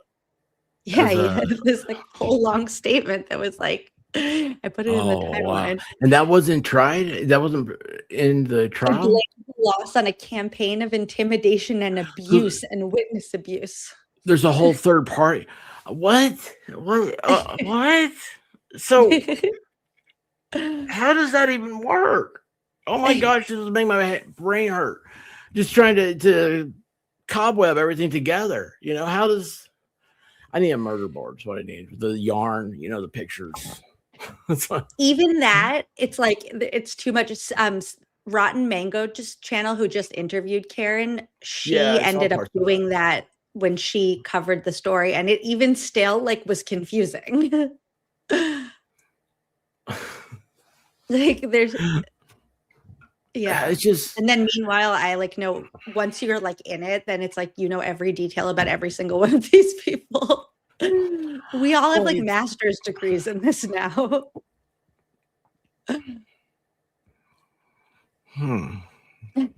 Yeah, it's like what were I don't know. I was that's the thing is it's so interesting. Like it gets you. I'm drawn into a part of it that doesn't matter really in the whole crust of things. Because I was going to say like what were like what's the family like? Like did they step off the Mayflower? Were they part of the founders of the Norfolk County or whatever? I mean, do they have a long tie to the area? But that doesn't. I guess that doesn't matter. I'm just trying to. It's my brain. It's because there's so many different questions out there. And I'm sure you guys have gone over this stuff 1,000 times. You're sick of it, and I don't want to bore people and stuff, but it's like, I really am. I'm that child that wandered into a movie. I know you haven't seen it. And, I'm asking questions like, what's going on? I got here late and I'm just running for everybody. That's what I feel like. No, I think this is fun. And I'm sure like other people feel the same way because it's like, we were all you once at the beginning of this. And it's like, there isn't one. What you're expressing right now is exactly what each one of us went through. Like we each kind of, I feel like everybody had a different like piece of evidence that was the thing that really grabbed them. For some people, it was like John's injuries. For some people, it was the stories. For some people, it was the fact that they all lied about the snow, which really drove me crazy. They lied about the snow? Oh yeah, like This might be the Brian first time Higgins Brian Higgins got into his Jeep at the end of the night when John was supposedly already on the front yard because Karen was already gone, and he said that he couldn't see over the snowbank. It hadn't started snowing yet, and if it had, there was like a little dusting. He said he couldn't see over the snowbank. He also said that he had to plow the driveway when he got there, and the snow literally hadn't started yet. Like you can look up the weather report of like when the snow started. You know what? I bet one of those ring cameras they didn't look at would show that driveway. Yeah, you'd think. If we didn't show that driveway, it would show their driveway maybe. See, we all think this is fun. I love introducing people to the case. They did have cameras at the Canton Police Department, which you would think like a police department needs to like have a good camera system to like be able to protect themselves, and like they'll like bring a prisoner in and have them like down. No, these cameras looked like they filmed everything on like an old potato from your grandparents' basement. Oh, you watch police body cam footage and you're like, why is this so bad? Can they get something with like anti-shake technology in this stuff? No, it's horrible. You don't even know. 4K, nobody's heard of 4K. I mean, I know 1080p, man, that was a big one, right? That was a biggie. But now with everybody zooming in, you know, trying to enhance the pictures of, well, we need more than 4K. It's so much worse than you're picturing. Oh, this is so crazy. Whatever you're imagining, now I'm going to show you what the real Canton Sallyport garage records like. There they are. That's how I feel like my camera looks like. when I see a replay of them, that's what I feel like my camera looks like. And this is actually, I think, a like clarified version of that still frame. It also the cameras are motion activated. So this is when they brought Karen's car into the police department. And can I really do something that you're going to kill me over? What? I don't know anything about the Karen's car and the broken tail light. I know. I need to actually just like save that for another time. I don't know anything about that conspiracy about like I don't know anything about that. I was going to say, if you want to, hey, I am yours. Like you're the one that's on time limit, not me. Okay. What do you think, chat? You gotta be good to your host. Yeah, they're a host. Okay. So, where do we even start? Basically, Karen's car did not. Let's start at the end and go backwards. So, the FBI hired some of like the best engineers to ever have existed. They come from a organization called ARCA, and they did a whole bunch of tests, and they concluded that there's no way that John's injuries came from being hit by a car. And they did the like reverse of that test, like the inverse of that test too. And they looked at the car and they said there's no way that the damage to this taillight came from hitting a person. So that's the starting point. And yet, are these the blue people? No, they're the blue people were the Commonwealth's answer to ARCA. So the Commonwealth has the Blue Man Group and Little Stevie from the E Street Band, the chick with the head wrap, the do-rag. With that Little Stevie, you know. Perfect. You know what I'm talking about? Yep. Yes, exactly. I need to get a video for yes. Wait, here's what we're gonna do. We're gonna watch another Fervent song so that I can pull up these videos for you, and then we'll talk about the tail. I won't dance this time, okay? Please do dance. Why not? Why won't you? We're gonna play. There was a request for this one. I thought I put it up. Hold on. They're calling us the house defend. Oops. Chat, Ooh. be sure and make sure you hit the like button for Emily here. I'm just playing it in my ear, and that's it. I do all those YouTube-y things for her, okay? Help her channel. Also, go she's follow not going to have me expert. around much because she's going to be gobbled up by a national broadcast thing. She's amazing. I've never seen just pure talent like this. That's really hilarious. No, I'm seriously. I don't get faced by much. You know, I wear sunglasses. I hide my emotions. The chat wanted you to take your sunglasses off. Okay, this is a song called "We Believe," and I'm gonna pull up some videos for you to talk about the taillight while we're watching this. All right. We believe that we can unlock an iPhone with our ass. We believe that medical science is a bunch of crap. We believe that Sir Isaac Newton doesn't know shit about physics. We believe that Celebrite sometimes makes up timestamps but still is the best in the business. We believe that it is acceptable to rehome your family pet of 7 years.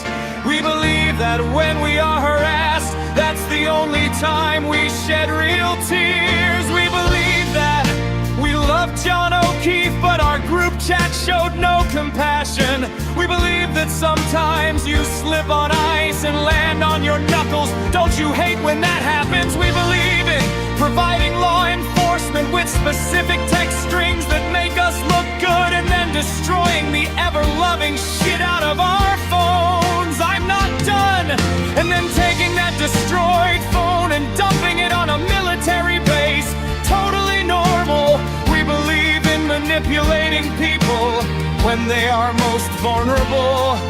We believe we have to tell each other what to say to Channel 4, even though it's supposedly the truth. We believe that you're dumb enough to believe that John's injuries came from an SUV. We believe that if we put a billboard up, we can shift the narrative and point the finger back at the woman who was acquitted twice. We believe in disgracing the memory of a law enforcement officer and turning his tragic death into the biggest spectacle. Now shut up, look the other way, and give us money! Sincerely yours, the House Defendants.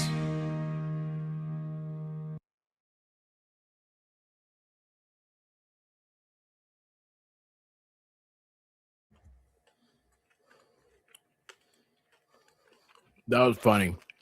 Sorry, I started busting up laughing. We're gonna do. I love that part. We're gonna do one more because I still gotta get one more video. Hold on. Okay, I'm gonna get Coke while you do that. Is that cool? Perfect. Good morning, Dr. Walter. Good morning. We haven't been formally introduced. Your whole name? Robert Alessi, sir. Robert Alessi. Nice to meet you. Nice to meet you.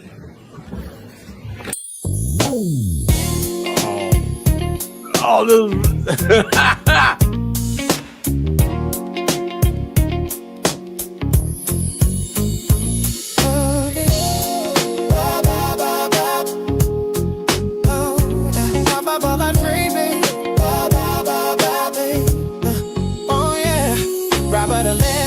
Got so much knowledge, flow so unique, call it path harmonic. Don't get too close or this nerd will spray. I'm a walking, talking word of the day, hey. But be careful, I'm not all brains. Got a mean left hook that'll change your day. Don't even think about coming for David, or I'll put your blood in an affidavit. With my black gloves, I will legally scalp you. Got me looking like I'm about to tattoo you. In your theory, so many holes I poke. Oh, it's more bullshit than the hardcore hoax. Oh, sorry, judge, but let me elucidate before you go and take our experts away.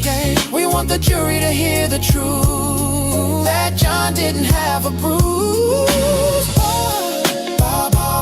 It's what you do to me. Call me a lessonator, baby, I'm here for the kill.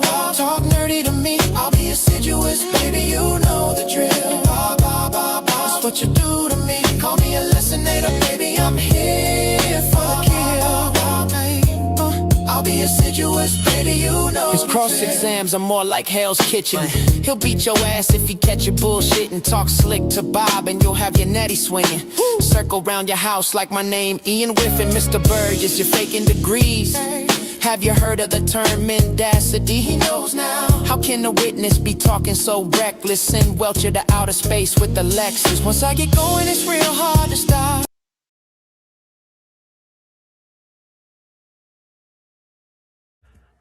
I didn't do that, did I? No, what just happened? What the heck? I don't know, but Did you do that? no, it's usually pushing buttons is my fault.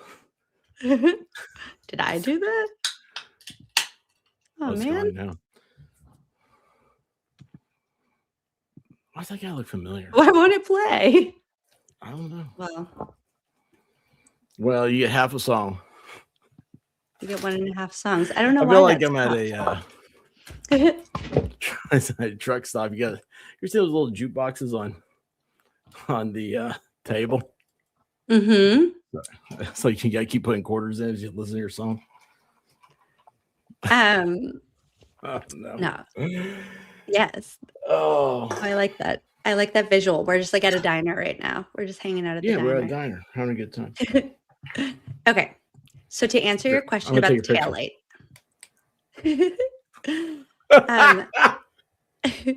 To answer your question about the taillight, are you ready? You're about to go. All right, yes. I'm having too good a time. down. I'm sorry, y'all.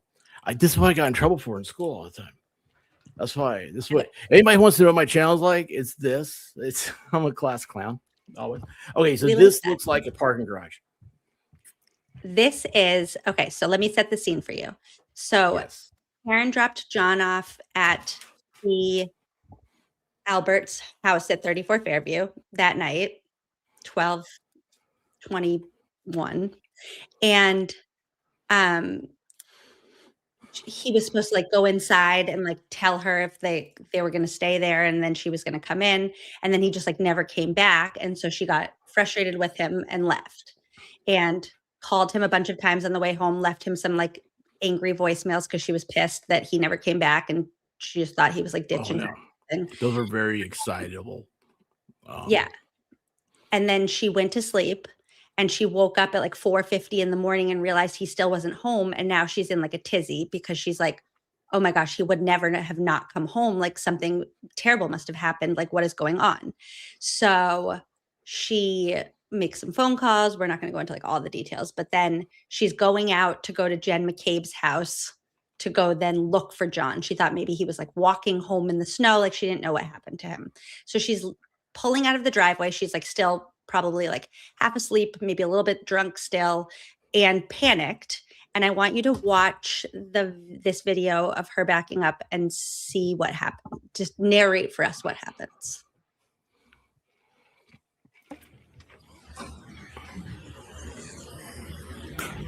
Upper left-hand corner. Okay. Go ahead and play.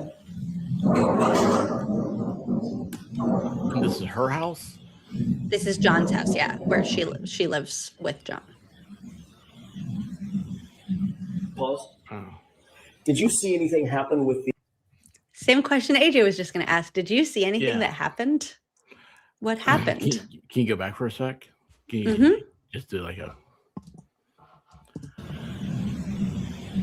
Pause. Oh, the car moves. Oh, yeah, there it goes. It moves. Yeah. And what part of Karen's car? The back right. Mm-hmm. Right. Okay. I had to make sure it wasn't flipped. I had to look at the L. Wait, hold on. How do L's? Okay. Yeah. Yeah. That's a good thing that you're about to do. That you're thinking about. It's left hand L. Sorry. So she backs into John's car with her right rear taillight, and it cracks. And now she has a little crack in her taillight, and maybe a little piece was missing, like a little piece of her taillight is missing. Yeah. And let's flash forward now to the video. Well, how are we going to do this? Okay. This is important because the evidence that like places an accident happening at the scene. Wait, you guys, should I do the snowblower video now? Oh, snowblower. I mean the leaf blower video. Leaf blower. Oh gosh, I have a leaf blower. I have two. I'm trying to get rid of one. I feel like we need the leaf blower. Okay, I'm going to describe a video for you because I don't want to pull that one up too. So, first thing in the morning when John's first found, okay, I will get the leaf blower. Hold on.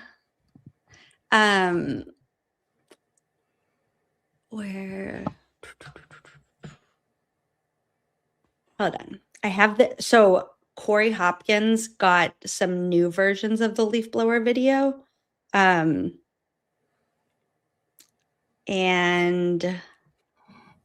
where I want the new version so that we can watch something new.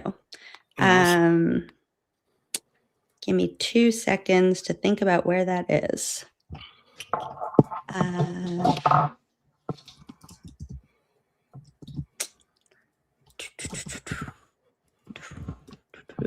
Sorry. Tell us a story while I find this.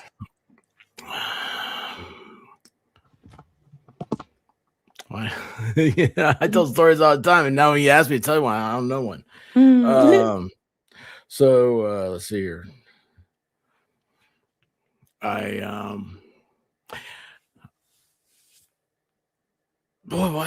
This is the first time I've ever been wordless. That's not a good thing. That's not a good thing at all. Okay, I'll tell you a Broken Baker story. Yeah, there you go. J7. Awesome. Thank you. Broken Baker lore. So he's like really the first like European foreigner. Like I think I know of. In case you guys don't know, I don't really get out of Tennessee very much. And so anyway, I do a live thing in every year, Dollywood, because Dollywood's like right over there. And anyway, so we do a live Friday Night Live, but we also do it's like Wednesday and then Thursday we go to Dollywood, and it's open. Anybody can come hang out with us, right? And so I told Baker, I was like, man, you gotta come, you gotta go to Dollywood. And he's like, yes, which is weird for him because he likes to say no. And anyway, so he shows up at the house. And it was just, he looked so perfectly European. He was wearing shorts. He did not have Adidas tennis shoes on, but he had shorts. He had a sweatshirt, a hoodie sweatshirt, and a backpack and glasses on. And I was like, he just looks like exactly what you'd think a European traveler would look like. I don't know how to explain it any other way. But we're just hanging out in the back. That's what it is funny because hang out, for like a week, and it's like I don't think I have any pictures at all from the entire thing because here we are, we're all these content creators stuff, and we're just people when we hang out. And so that's the Baker lore. That's the first time I ever met him face to face. He's real. He actually is real. Okay, I have the video. So you just watched Karen back into John's car, right? Yeah. Okay. Mm-hmm. Now, the video I'm about to show you is the scene, and something you need to know about the snow, which is why the snow has always bothered me, is the morning when John was found, the blizzard hadn't started yet. So like the blizzard started, like the snow started falling really, really heavy at like 9-10 o'clock. John was found at 6 a.m. So it was snowing, but it was like that feeling like right before a snowstorm really starts where it's like, oh, it's snowing, but like it's gonna start snowing for real in a little bit. But it was the perfect time for them to like really be able to assess the scene because there was not a ton of snow on the ground at that time. It was light out. It was bright light outside. And yeah, what time did the cops show up? 6:08, 6:09, 6:10, 6:11. And they got this really brilliant idea, which actually isn't a great idea, but fine for us. They got a leaf blower and they're like blowing it all over the scene. And they're clearing the area. It was like a really like light, powdery snow because it was. Do we know what they were looking for? No, but I can tell you what they found. They found okay. They found I droplets got a of feeling blood what that they found is what they were looking for. Sorry, that's what I was gonna say. I think they What'd were they find? looking for anything that they could find. So what they found is they found droplets of blood in the snow, and they collected them in After a leaf blower keg- blew it. Yeah, they collected them in That's- keg cups, like red Solo cups. Yeah. You call them keg 6 of cups? them. Is that what y'all Yeah. call them? Yeah. That's interesting. We call them solo cups. Yeah, they collected. Y'all they got love this 6 girl. She's awesome. And you can tell I'm they becoming found more comfortable around her, so I'm telling jokes and stuff like that. I like Sorry. it. And they found a clear cocktail glass, so like a clear glass in the snow, right? Okay. So you would think that if there had been 47 pieces Glass? of red, yeah, like a glass, like a drinking glass. They found a And broken. they're assuming it was John's. Yeah. And they assume it didn't come from inside the house. It had to have come from the bar. They all apparently know how to recognize which cups come from where. So he had, and so it was an open container thing. Yeah. But Cops don't have to what pay they attention to open container, Massachusetts. Sorry. well, what they didn't find were 47 pieces of red taillight. And I'm going to show you this now. And you tell me if you can see any pieces of red taillight anywhere. And I'm just going to spoiler alert for you. They find 47 pieces of red taillight in this exact same area, in this exact same spot that. And this was after the leaf blower. So in the spot where he's leaf blowering, that is where they eventually find the pieces of taillight. Was it bright enough that they didn't need to use flashlights? Here you go. This is real footage? Mm-hmm. Oh my This God. is the new video. Oh, you That's guys when you come outside and go, Dad, what are you doing? Somebody might drive by.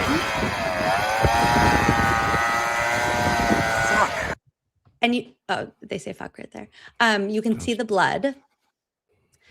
Carrie also said that when she found John, there was grass under him. That's not possible, but let's just say she was confused. It was a busy morning.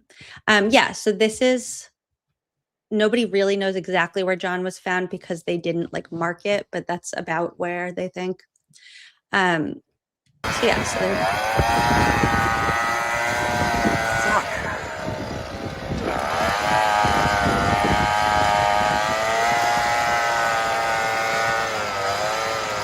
There's blood right there, right?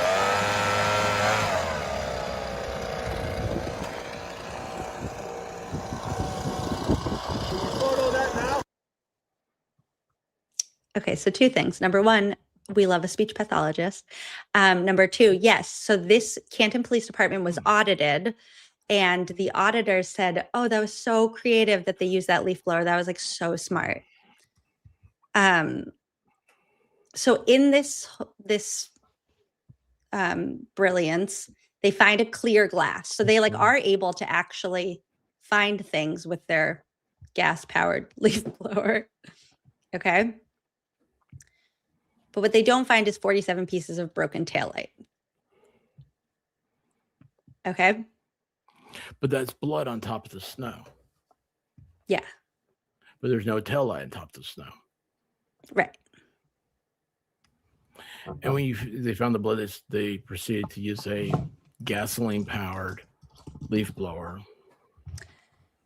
I guess it hasn't been confirmed that it was gasoline powered. It could have been electric. You can hear it. You can hear it.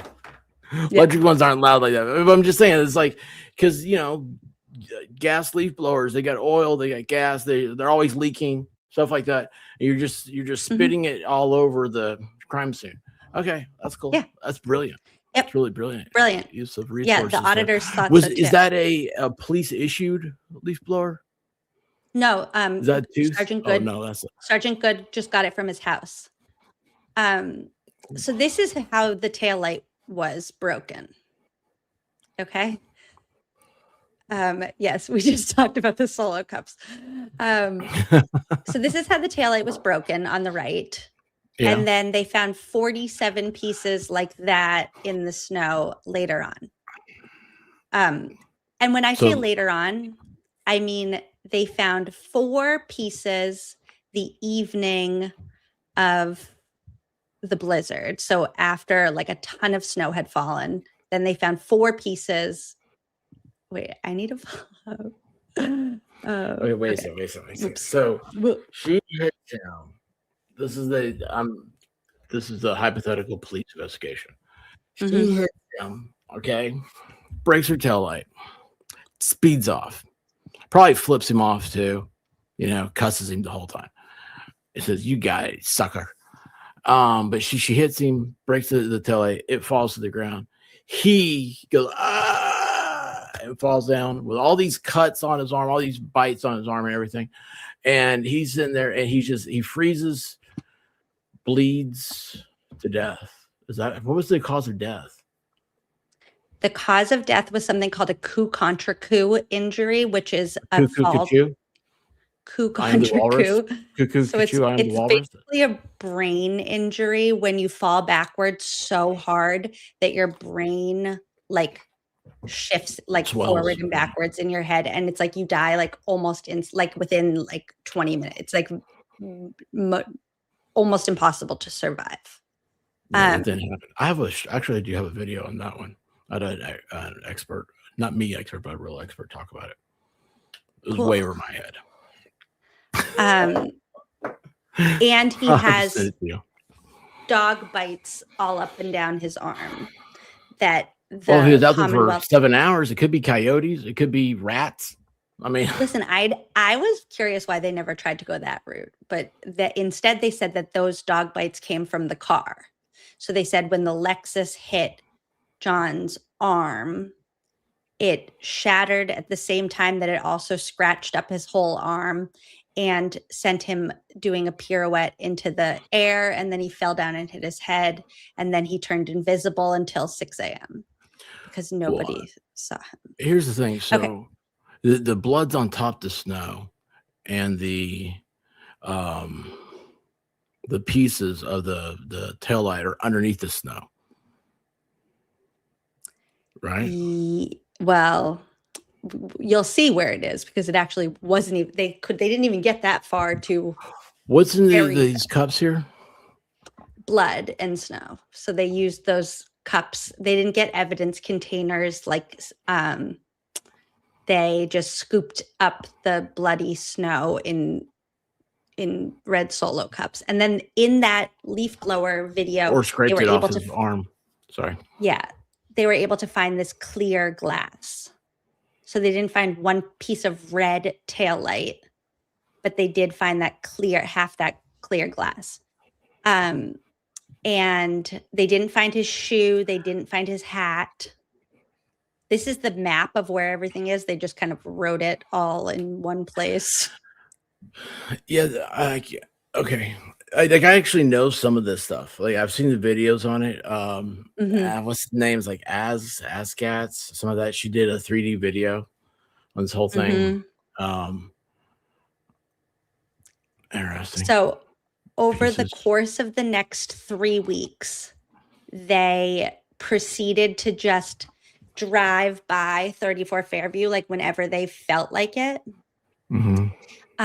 And every time they drove by, they just like found more taillight. Sometimes they would just be like looking out their window and be like, "Oh my gosh, look, taillight." But like nobody from that who lives in the house or the neighborhood, none of them found any pieces. They were able to actually put the entire taillight back together, minus one little piece that was missing from the very beginning. And they, so like the plows had been going like all day, all night because it was a blizzard, and the plow did not push any of the taillight pieces away. They also found a straw the next day. That was some pretty crucial evidence for them. They found a straw in the road and it had John's DNA on it. So that was proof that Karen hit him. I don't really know how. Do men out of straws, like a cocktail. I mean, like I drink out of straw one of these things, right? But like, you got a cocktail, you're drinking, you're sipping like a Yeah. sorority girl. Yeah. Also, you're right. Like that was like a rocks glass or whatever they call it. So what they claimed is that as the snow melted over the next 3 weeks, the taillight began to reveal itself, like just showing itself when it felt like it. The problem with that is Yeah, like a woolly mammoth when they come out of the. exactly. Yeah. The problem with that is that all the snow was melted by February 3rd. And then it snowed again on February 4th, but that was a day that they found some more taillight. Then all the snow melted again and they went back to the scene. It was actually like really warm to the point, like I have pictures of my son in like shorts and a t-shirt outside. It was like that warm. And they were at the scene that day where there was no snow. But then they still didn't find these last like 6 pieces of tail light until another week later. So weird. Yeah. There's the straw. So that's proof that Karen hit him, of course. Oh, that kind of straw. Yeah, it's like a little twizzler. Yeah. Twizzle. Yeah. Swizzle They found that on February 3rd. So this was January 29th was when John was killed. And then February 3rd, after snowplows had been going back and forth, they found a straw with his DNA on it, just right in the street. When did John's trash get picked up at his house? Good question. I don't know.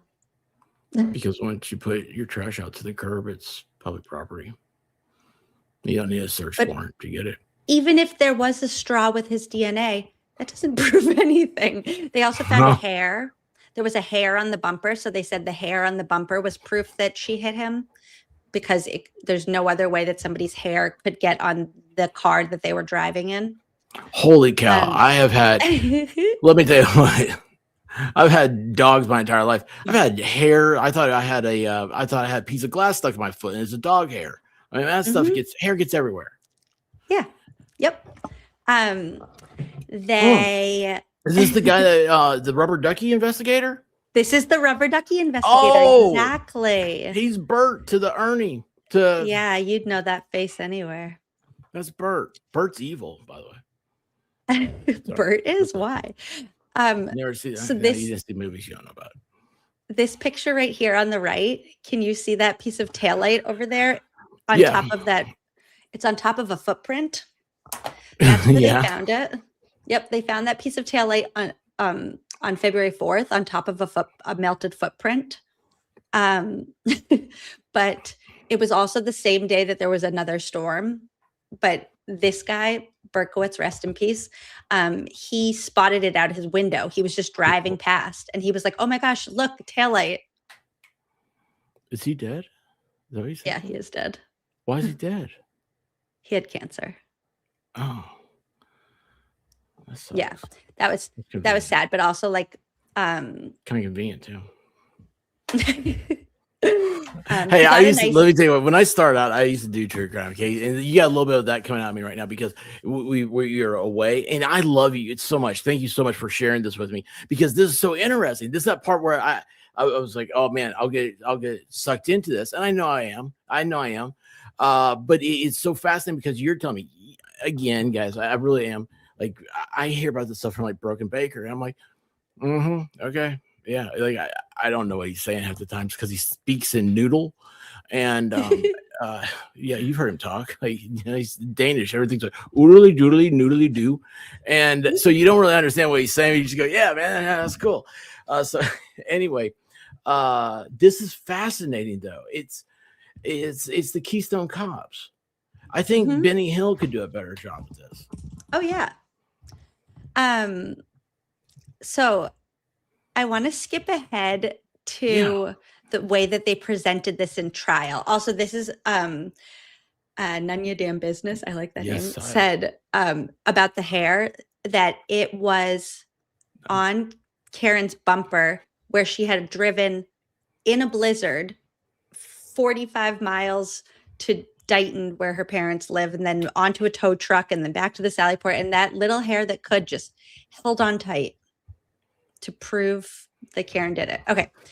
So we're going to skip ahead now to how they present her car during the trial. Okay. And then also I'm boring Emily to death, y'all. I'm so sorry. No, that look was just a slight panic because Carter's still Why? awake, and I'm gonna need to go in like 5 minutes and go put him to bed because I'm sorry. Sometimes you just need a mother's touch. Okay, so be careful sharing screen audio. Why did it say that? Like, what do I have to be careful of? Okay, so I don't know what browser are you using. The same thing I always do. So everybody be careful because I don't know what's about to happen. Okay, so this is during the trial. Let's see. Well, we're gonna find all these type of movies you've watched.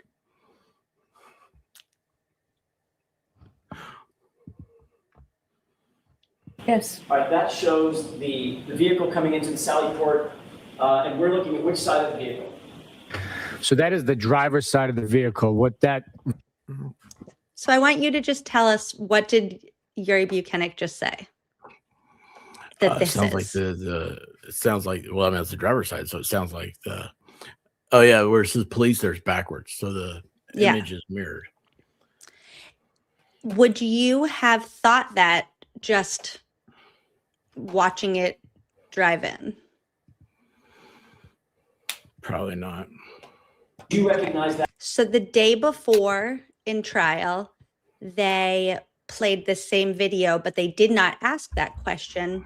Which side of the vehicle is this? And they play this entire video as if that's the passenger side. And then they proceed to say, and speaking of Benny Hill, tell me this does not look like one of those music. Yakety sax. Yeah. Okay.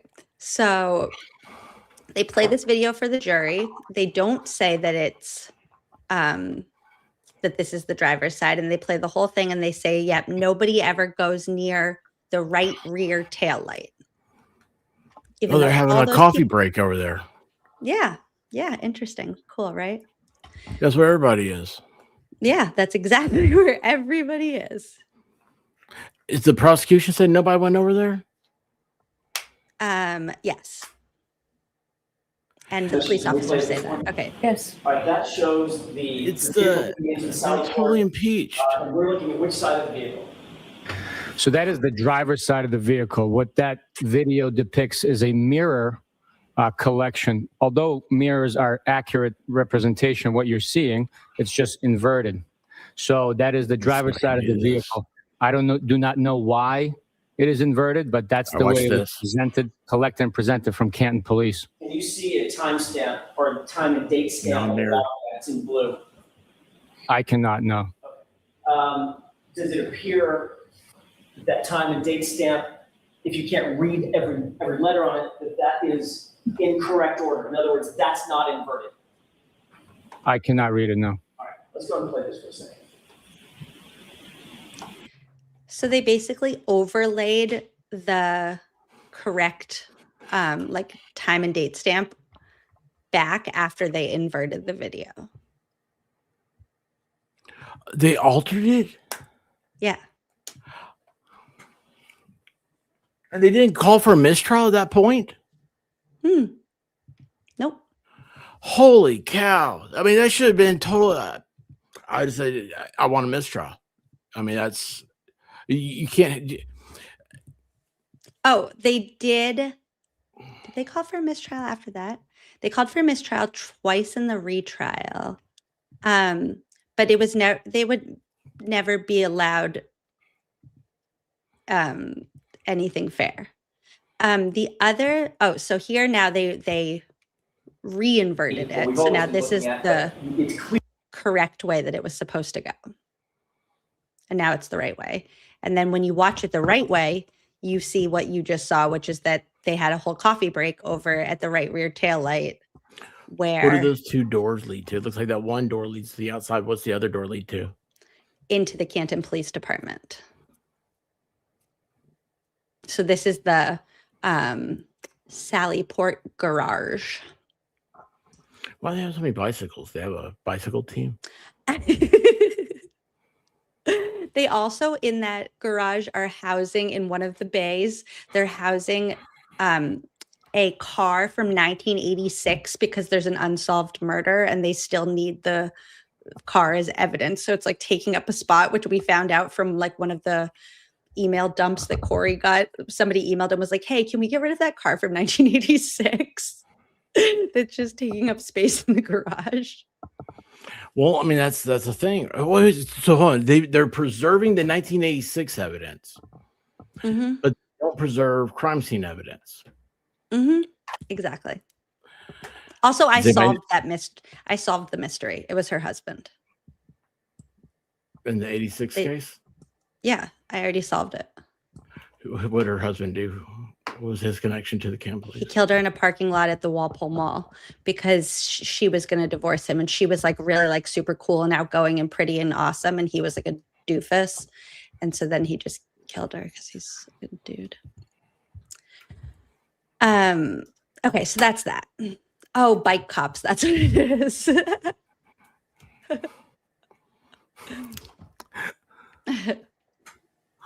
Oh my gosh. Okay, it's overwhelming.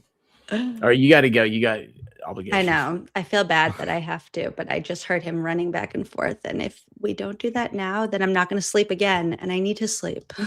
Yeah, you need to sleep. Never go to the Walpole Mall. It's true. Oh my God. Well, hey, thank you so much for having me on here. And thank you. I'm sorry. I'm sure I squirreled off. I really wish we could This hang is so out. No, so I love the questions that you ask. I love your curiosity. I wish that we could do this for so much longer. I'm sorry. I just need to. I can't have another night where I don't sleep. Get out of here, y'all. Thank you so much. You guys are the best. Hanging out with us and being so kind to me. You know, if you feel gracious enough, please go check me out. I hit 8,000 subscribers. I'm doing an 8-hour stream. So you guys, please 8 hours. What is it? At the expert, the underscore expert, the underscore expert. Yeah, you know, I have you know you that. tagged down below. You know, I'm going to. I'll ask you if you got an hour or something. Do you ever do Lego? You ever do that? Because I had this Lego train I got for Christmas. This is what I was gonna put together. I'm like 70 away. I was gonna put this together on an 8-hour stream. That's Perfect. the party. Gonna have people come over, hang out, I'm there. have a good time. I'm there. I'm in. I can't wait to see the way that you go deep dive in this now that we planted the seed. You have a lot to uncover. I do. I'm you know what? kind of jealous. Message me. Just let me know what's, because like I'll tell you, honest to goodness, it's I think like a million things after this. And if you're anything like me, you were probably the same thing last time. Like, oh, you know, like Mhm. you tell me this, you tell. But if for me, because I am. It's that the court date. That's the thing I'm really interested in. So I do more of it. I'm still going to try to just focus on the constitutional aspects. Get out of here. Hit the end button. Okay. Good night, guys. Love y'all. Pray Thank for you. Carter to sleep. If you need a place to breathe, some stress to just relieve, then come watch Emily C, where we keep it drama free. We want justice for John O'Keefe, Aiden and Kelsey, waved bye bye to Morrissey. Let's clean up Norfolk County. Emily C, the one we need, reading sidebars with Corey, writing Hank diaries, giving the people what they need. It's my pleasure to entertain, keeping you laughing makes my day. Positivity all the way. What do we tell Satan? Not today. And now it's time to say goodbye. But before we say goodnight, just keep on thinking.